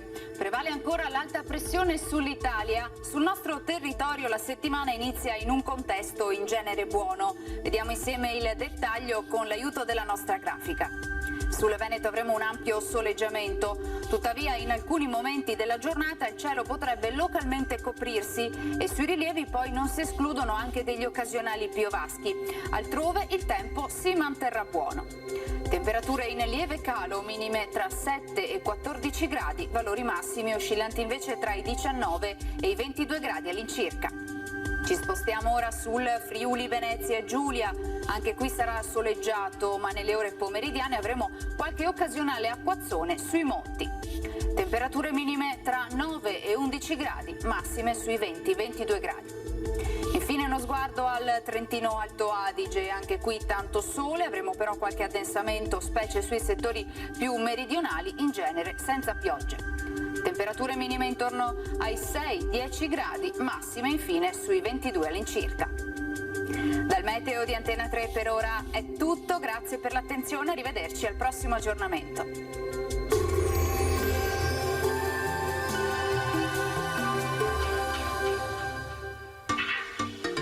Tremonti, attrezzature e materiale per saldatura professionale a Montebelluna.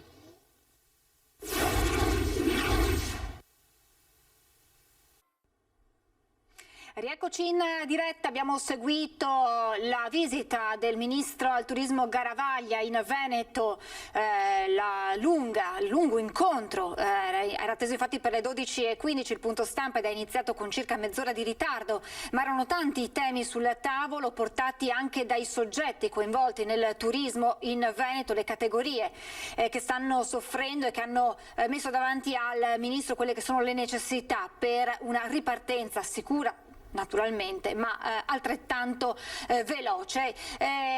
Naturalmente parleremo di turismo, ma vado subito a presentare i miei 2 ospiti che ringrazio per essere con noi e saluto Flavio Mares, che è consigliere delegato al sociale per Confindustria Belluno Dolomiti. Buongiorno e benvenuto. Buongiorno a lei e ai telespettatori. Insieme al dottor Mares parleremo di inclusione sociale, parleremo di quello che è il grande progetto che Confindustria Belluno Dolomiti ha portato avanti proprio per l'inclusione sociale a 360 gradi. E poi saluto anche Nicola Palumbo, consulente aziendale. Buongiorno Palumbo, ben ritrovato dottor Palumbo. Salve, buongiorno. Buongiorno. Salve, allora, salve a tutti. Buongiorno dottor Mares, le chiedo di pazientare qualche minuto. Inizio un attimo con il dottor Palumbo per parlare di turismo. Insomma, il ministro Garavaglia ha esordito nel punto stampa dicendo in Veneto il Veneto è turismo, in Veneto c'è tutto, però bisogna ripartire rapidi, e un tema che le categorie impegnate nel turismo hanno portato al ministro è quello della necessità di assumere, perché c'è bisogno per una partenza veloce di chi porti avanti poi tutti quei settori che ruotano intorno proprio al comparto turistico. Senza alcun dubbio credo che sia il comparto più importante per noi in Veneto, o uno dei. Abbiamo, come diceva bene il ministro, una varietà di paesaggi, luoghi, circostanze che sono uniche in Italia, non ci manca davvero nulla per poter essere la prima regione europea per il turismo. E quindi ben venga l'appello e credo sia più che corretto l'appello che si rivolge, ovvero sia quello di assumere nuove professionalità tali da poter avere quelle risorse umane necessarie per poter ripartire alla grande, e ben venga la dimensione centrale che deve avere il turismo per quello che deve essere la ripartenza del nostro Veneto. È stato un periodo molto difficile, un anno e mezzo molto complesso, tanti hanno sofferto e purtroppo in questo sistema, in questa circostanza ci sono poche risorse a disposizione per poter anche dare una mano a chi invece ha sofferto molto. Quindi mai come ora, mai come oggi credo che sia essenziale partire da regole certe, lo diceva l'assessore prima, regole certe che ci possano dire in maniera chiara cosa si può fare e cosa no, perché quando noi andiamo ad accogliere un turista gli dobbiamo dire in maniera molto semplice, molto trasparente dove potrà andare, come potrà farlo, quali restrizioni eventualmente potrà avere, e in questo senso speriamo, ma pare certo, la fascia bianca del 7 giugno va nella direzione di accogliere, di accoglienza. Fascia bianca vuol dire no al coprifuoco e significa una maggior possibilità di visitare, di stare nei nostri luoghi. Quindi assolutamente sì, assolutamente alla grande la ripartenza del nostro Veneto tramite il turismo, che mai come ora ha bisogno di una grande spinta. Fascia bianca, ma intanto da domani, dottor Palumbo, i ristoranti potranno accogliere nuovamente nei propri locali, quindi all'interno i clienti. Era una richiesta e finalmente si è arrivati a questo punto fondamentale per ripartire davvero, nel vero senso della parola.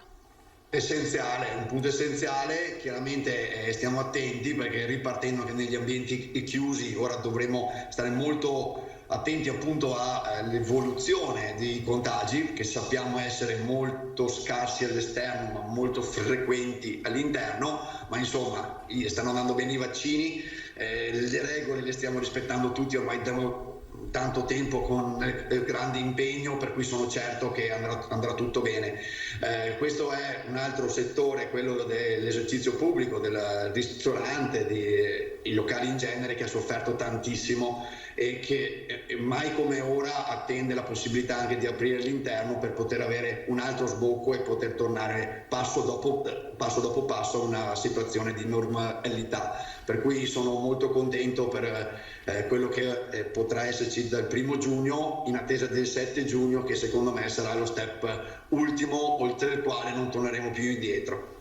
Tanto atteso, tra l'altro. Ultima domanda, dottor Palumbo, riguarda la Pedemontana. Facciamo un salto indietro di qualche giorno. Venerdì questa giornata che è stata definita storica, questa inaugurazione, questo taglio del nastro, e abbiamo raccolto proprio in diretta con i nostri inviati la soddisfazione degli industriali, degli imprenditori, per era un'opera attesa da anni, e questa significa velocizzare gli spostamenti con un netto taglio dei costi dei trasporti. Senza dubbio, è una struttura attesa da tantissimi anni. Guardi, mio padre ha 62 anni e da quando è piccolo che sente parlare di questa strada che deve essere fatta, che inciderà molto, che porterà beneficio al territorio tutto. Sono passati oltre 50 anni da quando lui ne sentiva parlare e oggi finalmente c'è. Per noi arrivare in A4 da Montebelluna è un viaggio della speranza.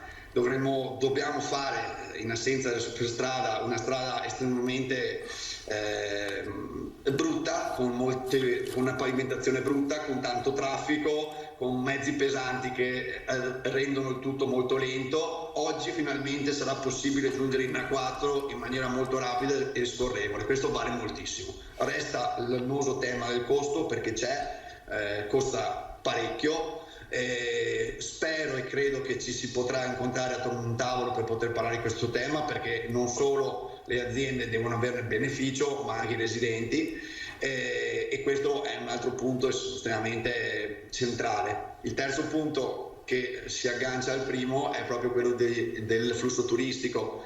Oggi anche per un flusso turistico interno, oggi per uno come me che magari vuole passare una giornata fuori porta, l'idea di andare in una bellissima città come Vicenza non è un'idea tra le prime, perché fare quella bruttissima strada un'ora in colonna per poter raggiungere già stressato al luogo di svago non suggerisce l'idea di poter andare lì. Oggi invece in poco tempo ci potrò giungere, lo potranno fare tantissime altre persone e questo agevola tantissimo il traffico interno e quelle gite fuori porta che noi ovviamente da tanti anni facciamo e che abbiamo l'occasione di poter svolgere nel nostro Veneto, che è un luogo assolutamente splendido. Assolutamente sì.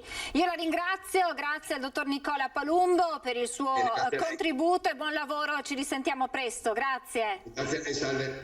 Grazie. Grazie a Nicola Palumbo e invece adesso torno da Flavio Mares, consigliere delegato al sociale di Confindustria Belluno Dolomiti. Allora, io ho parlato, dottor Mares, di un importante progetto proprio partito da Confindustria Belluno Dolomiti per un concetto di inclusione sociale che coinvolga come soggetto principale proprio le aziende. Perché il ruolo dell'azienda in questo concetto di inclusione sociale è fondamentale?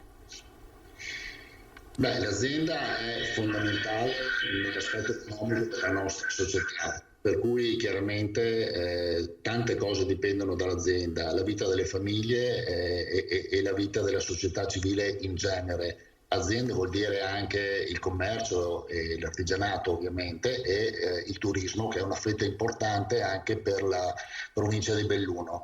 Abbiamo pensato insieme alla Presidente di creare questa delega per creare una cultura del sociale che sia pervasiva all'interno dei nostri associati. Quindi noi non possiamo ovviamente decidere per le aziende, però possiamo sensibilizzarle e renderle molto più attente a quelli che sono i bisogni della società bellunese ovviamente.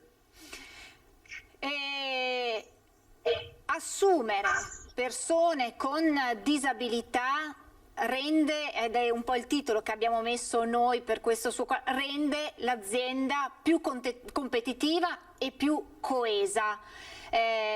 Lo dicono le aziende che hanno fatto questa esperienza. In che modo viene rafforzata l'identità di un'impresa con delle persone che hanno disabilità?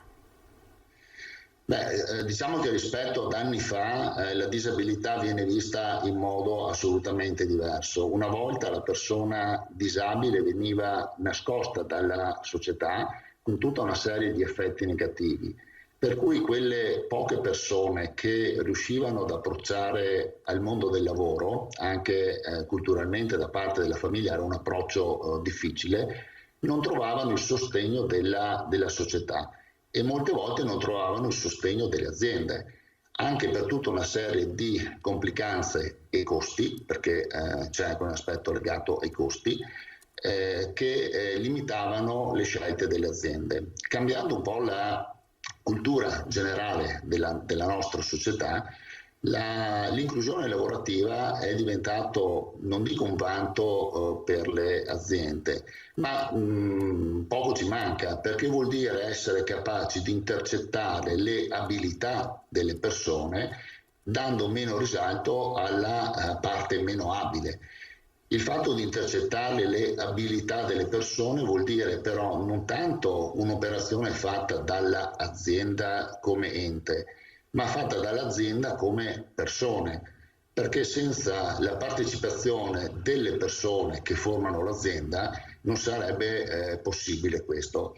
È anche per questo motivo che dopo aver sentito i rappresentanti delle famiglie, le associazioni, le cooperative, come Confindustria Belluno abbiamo organizzato quello che possiamo dire il primo corso di Disability Management, piccolo corso di 4 ore rivolto alle persone che operano in azienda, non tanto ai responsabili delle risorse umane, ma quanto ai capi reparto, alle persone che poi giornalmente vivono accanto alla persona svantaggiata. Questo per dargli degli strumenti in più per interpretare meglio i suoi bisogni e aiutarlo nello sviluppo che può avere all'interno della produzione dell'azienda, e quindi anche renderlo molto più produttivo, perché sappiamo che poi moltissime di queste persone, se partono anche magari un po' più distanti,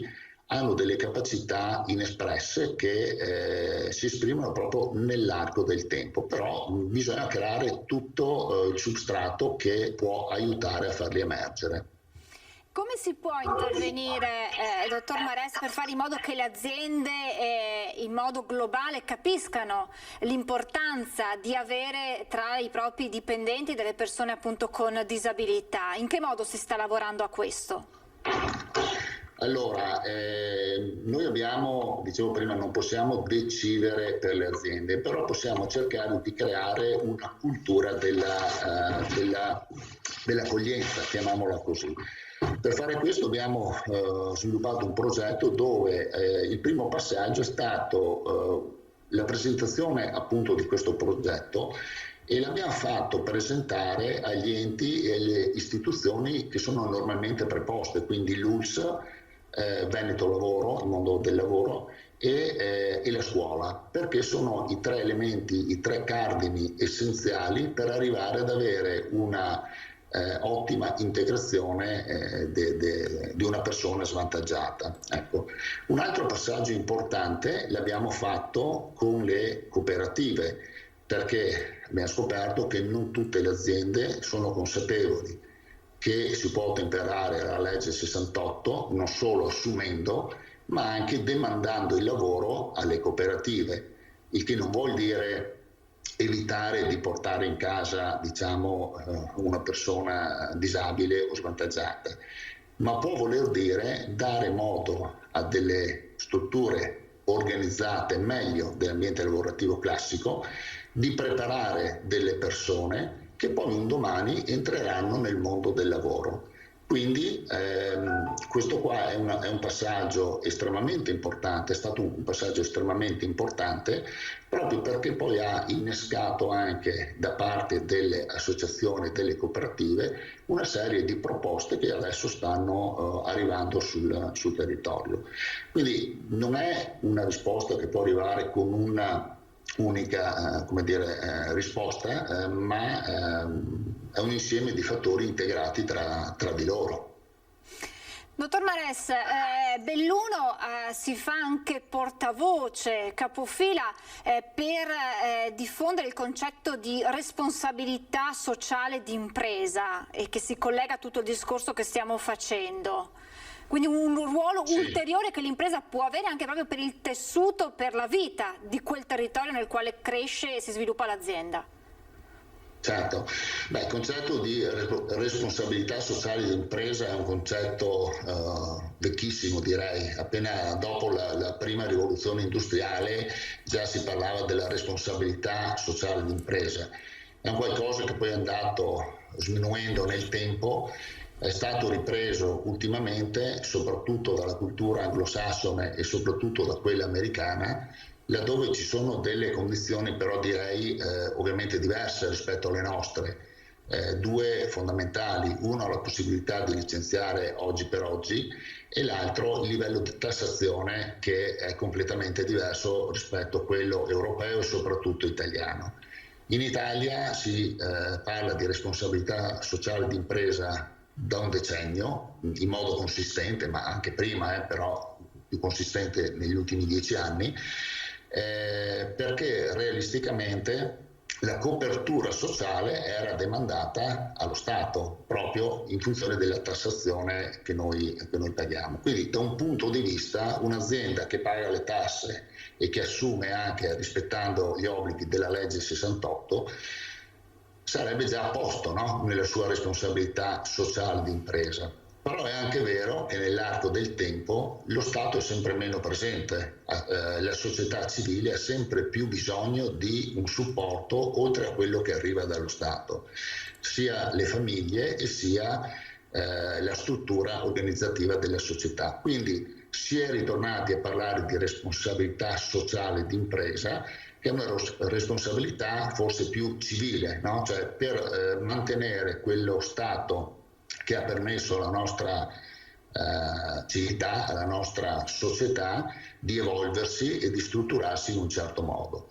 Ecco perché noi abbiamo parlato di fare un sociale a 360 gradi. Non è solo il terzo settore, non è solo il mondo della disabilità che deve essere sostenuto, ma la sua società in tutte le sue forme. Quindi secondo noi è importante sostenere anche quelle attività, diciamo, ludico-ricreative, come potrebbe essere la sagra di paese, perché aiuta a mantenere quella coesione sociale che, se non c'è, rischia di mettere quella parte della società in mano a, abbiamo visto anche a livello italiano, situazioni dove la società è in mano alla criminalità.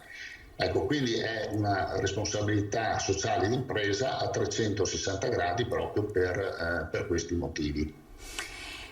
Voi vi siete anche un po' concentrati su come il ruolo della famiglia sia cambiato con la pandemia, quindi in qualche modo anche andando incontro, possiamo dire, alle esigenze alle nuove esigenze delle famiglie legate a questo momento storico, il ruolo, pensiamo, anche della donna, ma in generale conciliare la vita privata, familiare con la vita lavorativa senza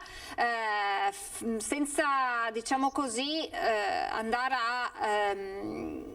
a contribuire, senza dover sacrificare o l'una o l'altra. Non è facile. Sì, è vero, diciamo che la pandemia ha insegnato, anzi ha ricordato un po' a tutti quanti noi, che il limite tra stare bene e stare male è molto effimero, non ci vuole molto passare da una situazione positiva a una situazione negativa. Chiaramente si pensa sempre che le cose negative accadano o debbano accadere a qualcun altro e non a noi.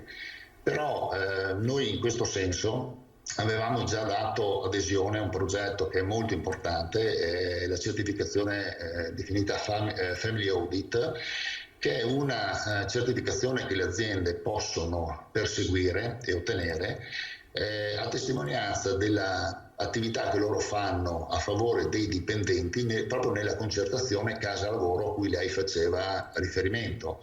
La famiglia che può avere un evento non previsto concorda con l'azienda la possibilità di gestire diversamente il proprio tempo lavorativo. Ecco.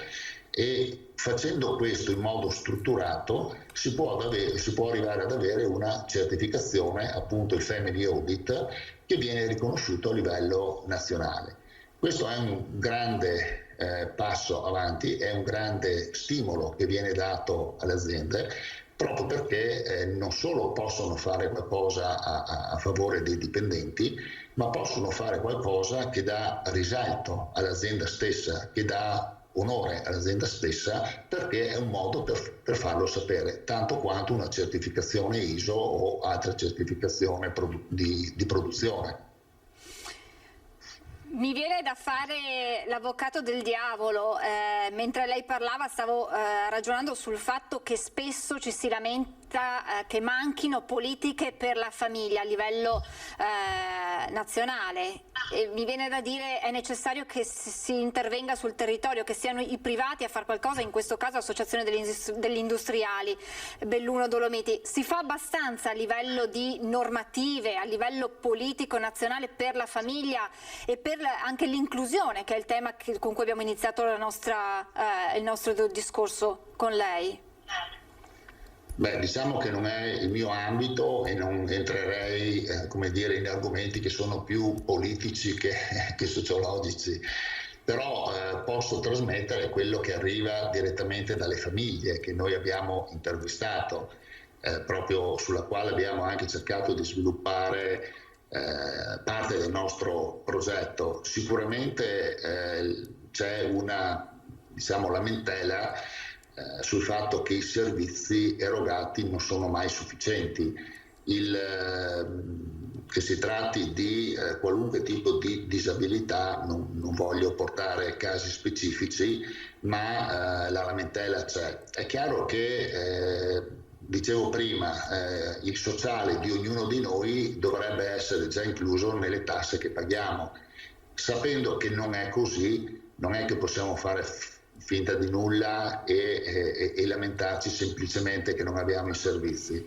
Come Confindustria abbiamo ritenuto che ognuno di noi nelle proprie capacità, nelle proprie possibilità deve dare un contributo, perché altrimenti appunto si rischia lo sfaldamento del tessuto sociale. Quindi come Confindustria ci siamo impegnati a sollecitare tutti i nostri soci perché stiano attenti a quelli che sono i segnali che arrivano dal territorio, le richieste che possono arrivare dal territorio.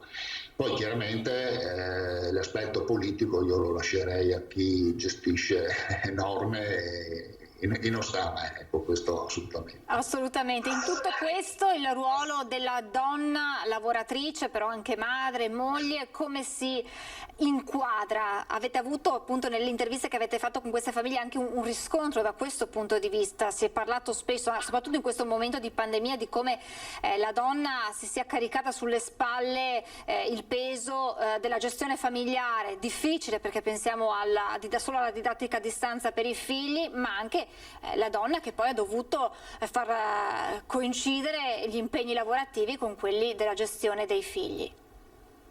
Sì, in questi termini sicuramente la donna ha avuto il peso maggiore nella gestione della pandemia. Abbiamo sicuramente raccolto da tanti nostri associati proprio il segnale di quante lavoratrici abbiano chiesto aspettativa, abbiano chiesto orari ridotti per poter seguire i figli a casa. Quindi sicuramente lo sappiamo tutti, cioè lo Stato in questo caso qua manca, cioè la possibilità di avere maggiore quantità di asili, di avere la scuola strutturata in modo diverso.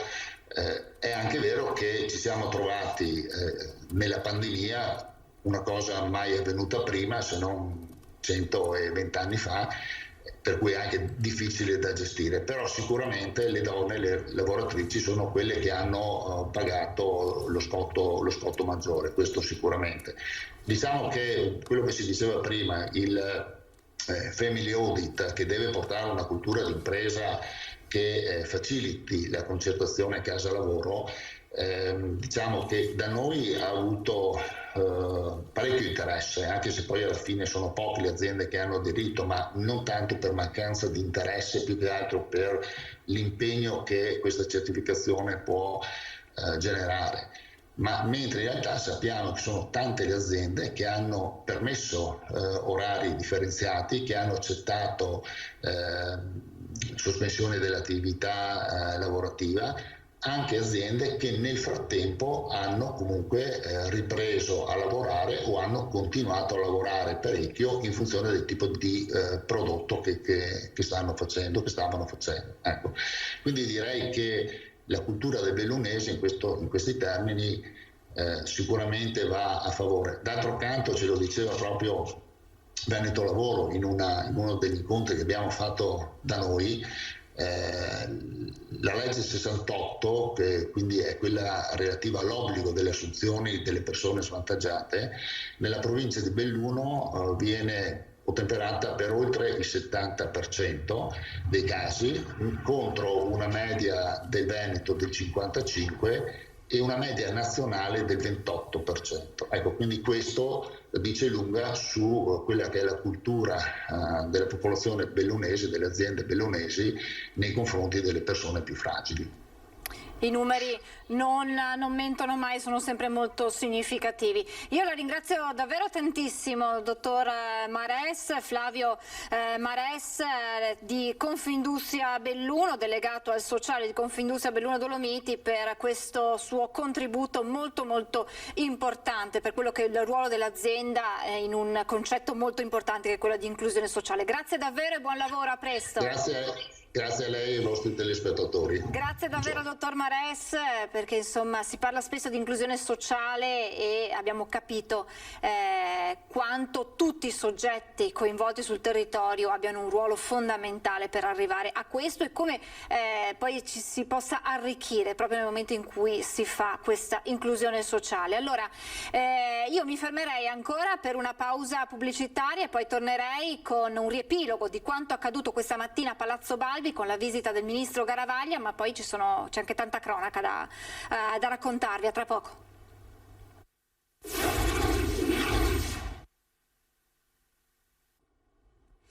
Dunque rieccoci in diretta, questa diretta che è iniziata con la visita del ministro al turismo Massimo Garavaglia a Venezia, l'incontro a Palazzo Balbi con il presidente Zaia e poi con la giunta.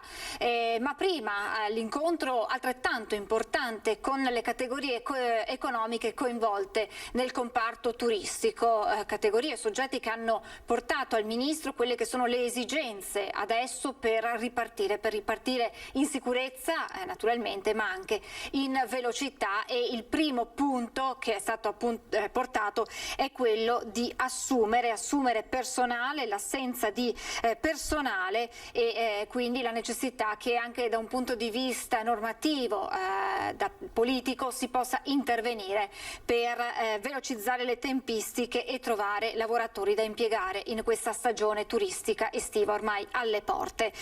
Il ministro è arrivato alle 11:20 in motoscafo, ha appunto incontrato i protagonisti del turismo che, ha detto Zaia, è il nostro mezzo di comunicazione, perché grazie al turismo facciamo conoscere il nostro Veneto in giro per il mondo, e quindi fare turismo vuol dire anche farci conoscere e aiutare tutti gli altri settori economici a poi a loro volta lavorare nel resto d'Europa e con il resto del mondo.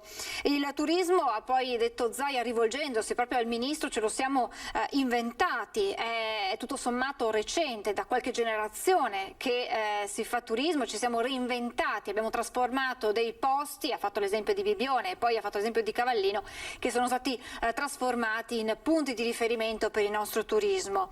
E poi Zaia ha detto abbiamo tutto qui da noi, quello che si può trovare in giro nel mondo è concentrato tutto nella nostra regione, concetto che ha ribadito lo stesso ministro Garavaglia iniziando il suo intervento a Palazzo Balbi davanti ai giornalisti, dicendo proprio che il Veneto è turismo, c'è tutto, bisogna ripartire veloce. Ha poi parlato di Green Pass, ricordando quelli che sono i 3 principi, ovvero la vaccinazione oppure un'immunità raggiunta dopo aver contratto il Covid ed essere naturalmente negativi, oppure in assenza di questi due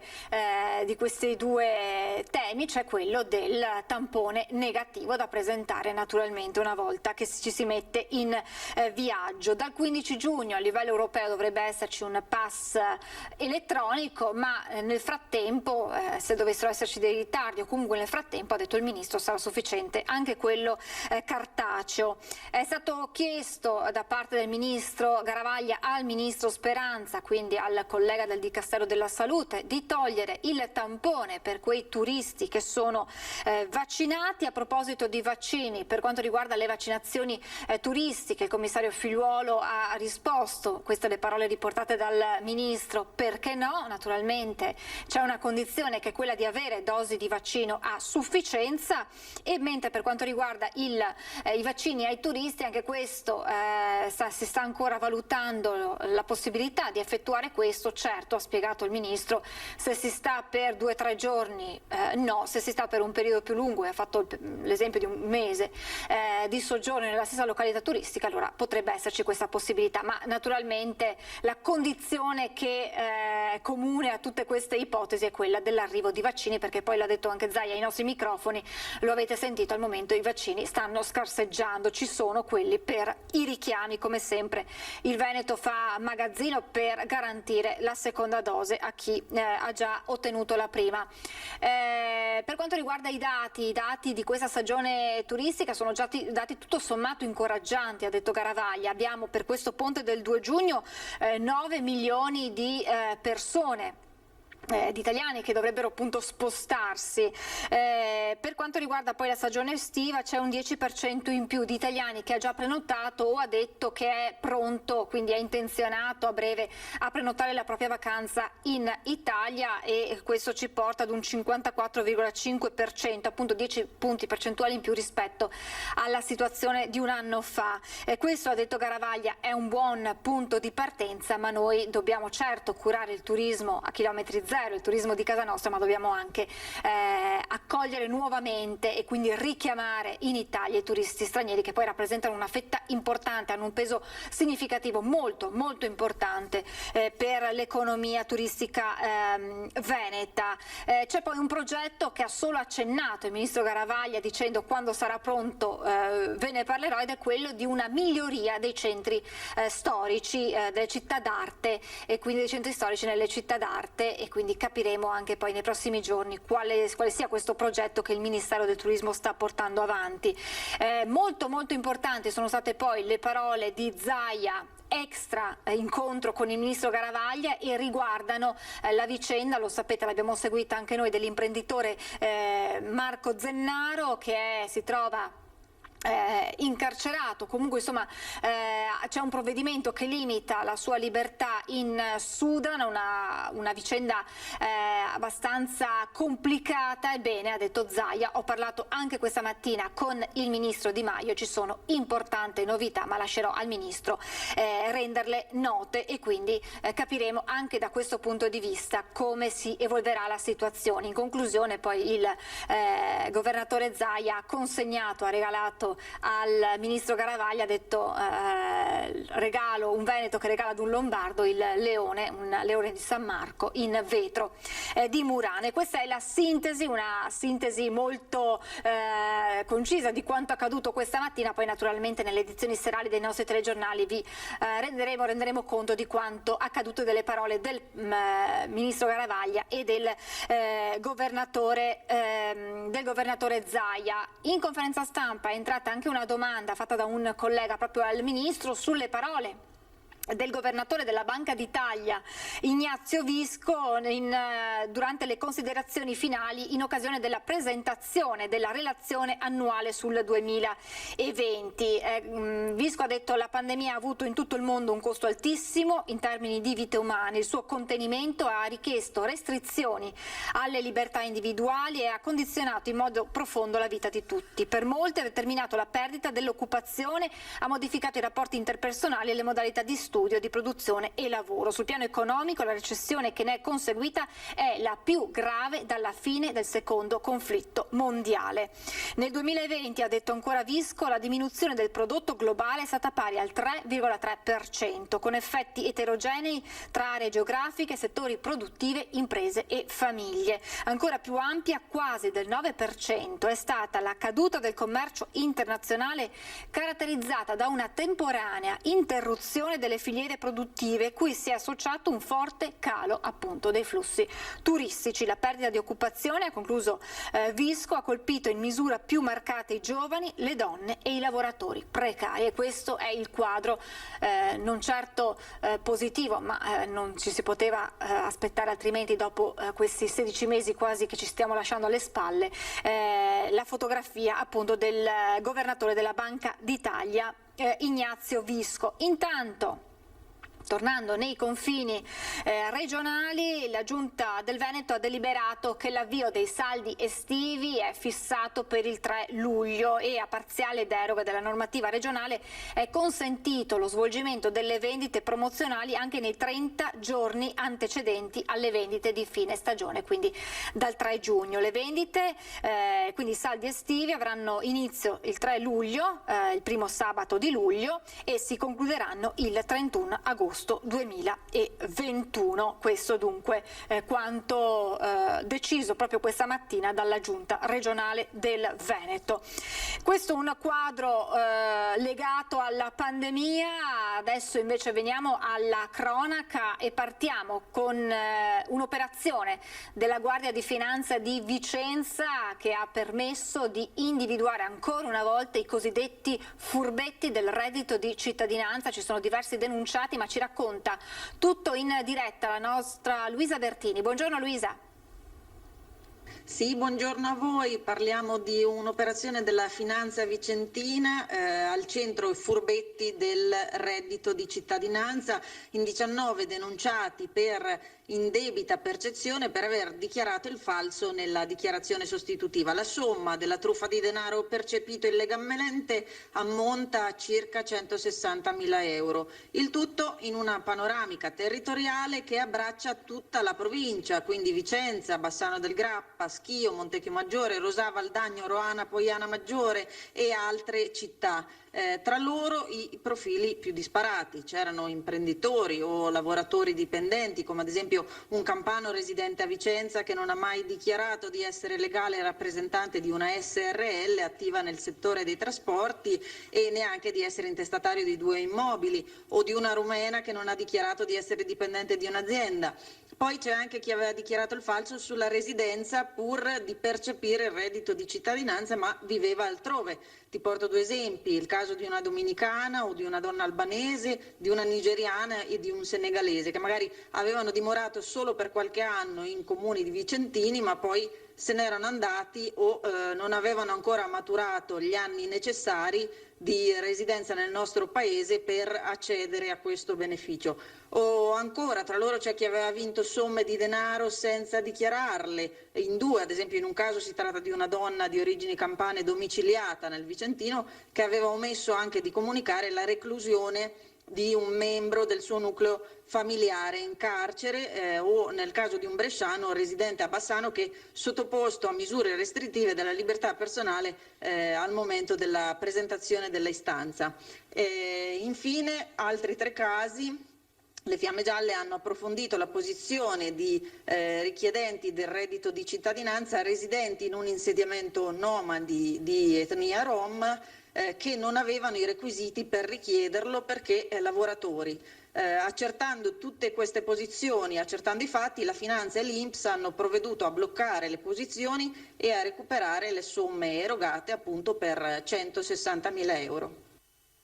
Grazie Luisa Bertini per questo aggiornamento di cronaca. Dal Vicentino ci spostiamo nel Padovano perché nelle prossime ore dovrebbe essere fissata la data delle esequie di Stefano Vallin, il fotografo padovano morto venerdì sera travolto da un autista ubriaco. La polizia locale prosegue nelle indagini per ricostruire la dinamica dell'incidente mortale. La polizia locale di Padova ha acquisito, visionato e inviato in procura i filmati delle telecamere di Piazzale Stanga, luogo dell'incidente mortale costato la vita venerdì sera al noto fotografo padovano Stefano Vallin, travolto e ucciso da un'auto guidata da un 35enne tunisino ubriaco. Lo straniero, risultato positivo all'alcol test, è stato arrestato per omicidio stradale aggravato ma subito liberato in attesa di processo. All'uomo è stata confiscata la patente. Qualora venissero confermate le accuse, rischia da 8 a 12 anni di carcere. Nel frattempo non è stata ancora definita la data per l'ultimo saluto a Vallin, molto noto anche per le sue tante passioni. Era stato rugbista del CUS e ballerino di tango insieme alla moglie. Il quartiere Portello dove viveva pensa degli eventi in sua memoria.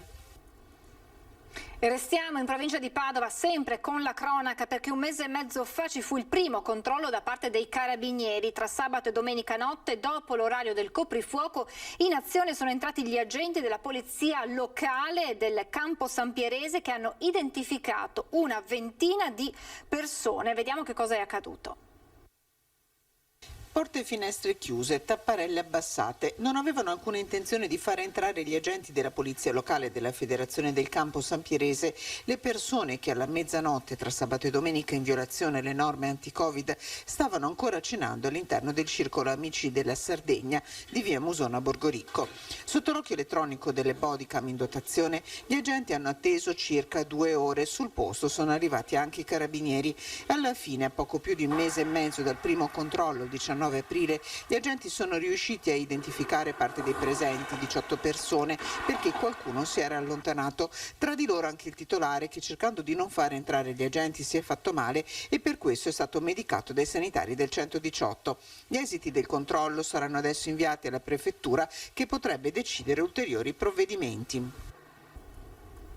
Ne abbiamo parlato anche prima con il nostro ospite, con il dottor Palumbo, dell'apertura della Pedemontana, inaugurazione che abbiamo seguito venerdì in diretta. Ebbene, interviene anche la presidente di Confindustria Belluno Dolomiti, Lorraine Berton, che dice: l'inaugurazione della Pedemontana veneta tra Bassano e Montebelluna è un'ottima notizia per tutte le imprese del nord-est, comprese quelle bellunesi, che però ora devono essere messe nelle condizioni di raggiungere la nuova infrastruttura con collegamenti efficienti. Dopo essersi occupati della direttrice est-ovest della nostra regione, serve, continua Lorraine Berton, concentrarsi sull'asse nord-sud. Questo è il momento giusto per programmare un nuovo piano infrastrutturale completo. Il rischio è che alcuni territori restino fuori.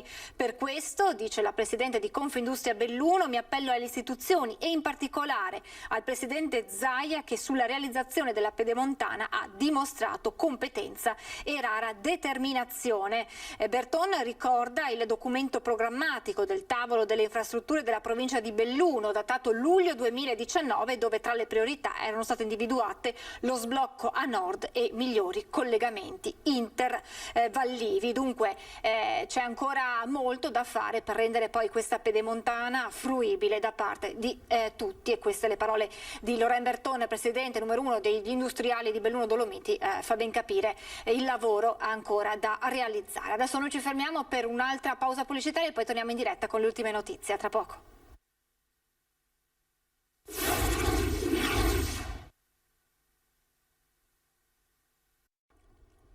Siamo tornati in diretta, subito uno sguardo al bollettino di Azienda Zero per quanto riguarda i positivi e i ricoverati nella nostra regione. Sono 27 rispetto al report di ieri pomeriggio i nuovi positivi registrati in Veneto. Nelle 24 ore sono 60 le nuove positività. Si registra fortunatamente solo un decesso. Ieri in Veneto non c'erano state vittime da Covid. Situazione dunque miglioramento anche dal punto di vista degli ospedali. Sono 603 i pazienti ricoverati per Covid negli ospedali della nostra regione, 78 in terapia intensiva. Questo lo abbiamo detto anche in merito delle vaccinazioni. Allora andiamo a dare uno sguardo proprio al bollettino per quanto riguarda il monitoraggio delle vaccinazioni. Eccolo qui, abbiamo 22.411 dosi somministrate nelle ultime 24 ore, che portano complessivamente il numero a 2.793.732 vaccini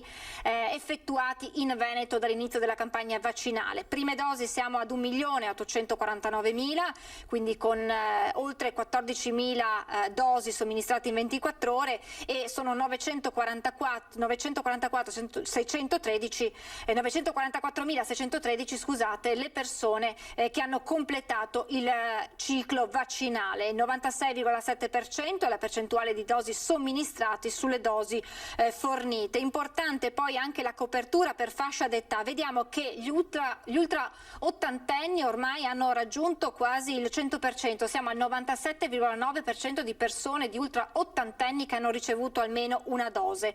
Altrettanto alta la percentuale per la fascia 70-79 anni, 86%, per gli over 60 77,7%, 45,7% per la fascia 50-59 anni. Resta ancora bassa la percentuale per quanto riguarda i quarantenni, siamo infatti solo al 16,4% che ha appunto ricevuto almeno una dose in questa fascia d'età. E questa dunque è la situazione sul fronte contagi e vaccinazioni. Cambiamo argomento perché parliamo della città della speranza di Padova, perché Andrea Camporese è stato rieletto presidente. La fondazione annuncia poi l'acquisto dei terreni per la realizzazione entro il 2023 di una nuova torre della ricerca. Andrea Camporese torna alla guida della Città della Speranza. 9 anni di distanza dal primo incarico è stato riconfermato presidente durante l'assemblea ordinaria dei soci, che ha rinnovato i vertici della fondazione di ricerca conosciuta in tutta Italia per i suoi studi in materia di oncoematologia pediatrica. Ecco da dove si riparte. Sempre dai bambini fondamentalmente, dai volontari della fondazione, dei grandi risultati che ci sono, perché nonostante il periodo non di certo facile la presidenza di Galvanin ha permesso di mantenere, se non di migliorare o comunque di consolidare la fondazione, e con i progetti grandi che abbiamo per il futuro, perché noi vogliamo raddoppiare i nostri introiti negli anni prossimi, vogliamo diventare visibili a livello nazionale. Camporese torna dopo il periodo di presidenza di Stefano Galvanin, che a fine del suo mandato ha annunciato un'importante novità: l'acquisto per 1.200.000 euro dei terreni adiacenti alla Torre della Ricerca, dove sorgerà un nuovo polo scientifico. È un progetto ambizioso, stiamo cercando di coagulare le grandi competenze scientifiche che ci sono a Padova e che magari non trovano un'unica casa per un progetto di alto valore proprio scientifico. Ci stiamo lavorando, nei prossimi mesi perfezioneremo il progetto, ed è un progetto in cui vogliamo lavorare con la regione, col territorio, con l'università, con il dipartimento di pediatria, con i dipartimenti scientifici, con tutto ciò che è territorio. Obiettivo quello di veder realizzata la seconda torre entro il 2023, per questo arriva forte l'appello a sostenere la città della Speranza con il 5 per 1000. E per noi il 5 per 1000, 65.000 firme, sono valse quasi 2 milioni di euro. Il nostro obiettivo prossimo è arrivare a 100.000. Perché? Perché la ricerca è muscolare, la ricerca ha bisogno di risorse per pagare i migliori, per far tornare i migliori, e perché il territorio padovano, secondo noi, è il posto giusto per poter avere tutto questo. Prima abbiamo sentito le parole del governatore della Banca d'Italia Visco. Ebbene, Visco che vede la ripresa e dice PIL oltre il 4%, recovery formidale, sfida per modernizzare il paese. Dunque, se si tratta della crisi peggiore dal secondo dopoguerra, sicuramente la ripresa, i segnali di ripresa sono positivi. Leggiamo invece dal sito del Gazzettino.it un aggiornamento che arriva da Sottomarina, da Chioggia dunque, in provincia di Venezia. Tromba d'aria si abbatte su Sottomarina, una perturbazione nel cuore della notte sul litorale veneto. A Sottomarina una tromba d'aria si è abbattuta alle 2 di notte sulla zona, colpendo particolarmente gli stabilimenti balneari verso la diga nord. Un violento acquazzone e un forte vento sono stati uditi dai residenti nel cuore della notte. Tra gli stabilimenti duramente colpiti dalla tromba d'aria, i bagni Perla, Sirene e Minerva. E vediamo insomma la forza del vento di questa tromba d'aria che si è abbattuta sul litorale veneto, in particolar modo su Chioggia. Si è parlato di lavoro, abbiamo parlato di lavoro, di aziende. Ebbene, ci sono imprese che funzionano in piena espansione nonostante la pandemia, ma che non riescono ad assumere, non perché troppo selettive, ma perché chi si presenta ai colloqui, una volta messo davanti a quelle che sono le prospettive di spostarsi tra sedi, tra Italia ed estero, alla fine dice di no. Ce ne ha parlato l'ex presidente di Assosport Businaro. Sentiamo che cosa ci ha raccontato. Si fa una fatica estrema. Noi in questo momento siamo in carenza di circa 25 persone. Fatica ad assumere personale, e non ultra specializzato, ma anche giovani da formare. Lo dice un imprenditore navigato come Luca Businaro, già presidente di Assosport, titolare di un'azienda di Montebelluna in espansione, e che per questo è alla continua ricerca di nuove figure professionali. Siamo in assunzione, e questa assunzione vuol dire giovani, vuol dire forza lavoro e magari anche qualche disoccupato che purtroppo è a casa. Riuscire a portare un'azienda sarebbe un sogno. Non ci sono dunque paletti particolari, spiega. Cerco sia giovani che gente già formata, giovani che abbiano voglia di imparare un mestiere che non sia solo italiano, ma un mestiere che porti l'Italia in Europa. Ma malgrado queste prospettive, l'azienda ha ancora una carenza di organico di decine di persone. E non le troviamo per varie motivazioni. Ci sono le solite motivazioni di personale che non ha voglia, e quindi questo però è strutturale, non è che sia una casistica di oggi. E poi abbiamo persone invece che non vogliono muoversi. Questa è una caratteristica che stiamo trovando, non so se per colpa di questo lockdown, di questo periodo, ma la mobilità sta diventando un problema fondamentale, e cioè persone che arrivano, fanno il colloquio, e quando gli si dice guarda che però noi abbiamo qui in Italia, poi abbiamo Ungheria, Croazia, giriamo costantemente, questo è un freno, è un qualcosa forse di psicologico, ma che deve essere abbattuto immediatamente, perché il futuro è la mobilità. Prima di salutarci vi ricordo questa sera alle 21:15 in diretta nuovo appuntamento con Ring, ospiti Roberto Marcato, assessore regionale della Lega, e poi Giacomo Possamai del Partito Democratico, l'onorevole Marco Marin di Coraggio Italia, l'onorevole Luca De Carlo di Fratelli d'Italia e poi il presidente di Confartigianato Marca Trevigiana Vendemiano Sartor. L'appuntamento dunque è alle 21:15 su Antena 3 con Ring. Io vi ringrazio per averci seguito, vi auguro un buon proseguimento di giornata, naturalmente ci rivediamo poi questa sera a partire dalle 18:30 con le edizioni serali dei nostri telegiornali. Buona giornata.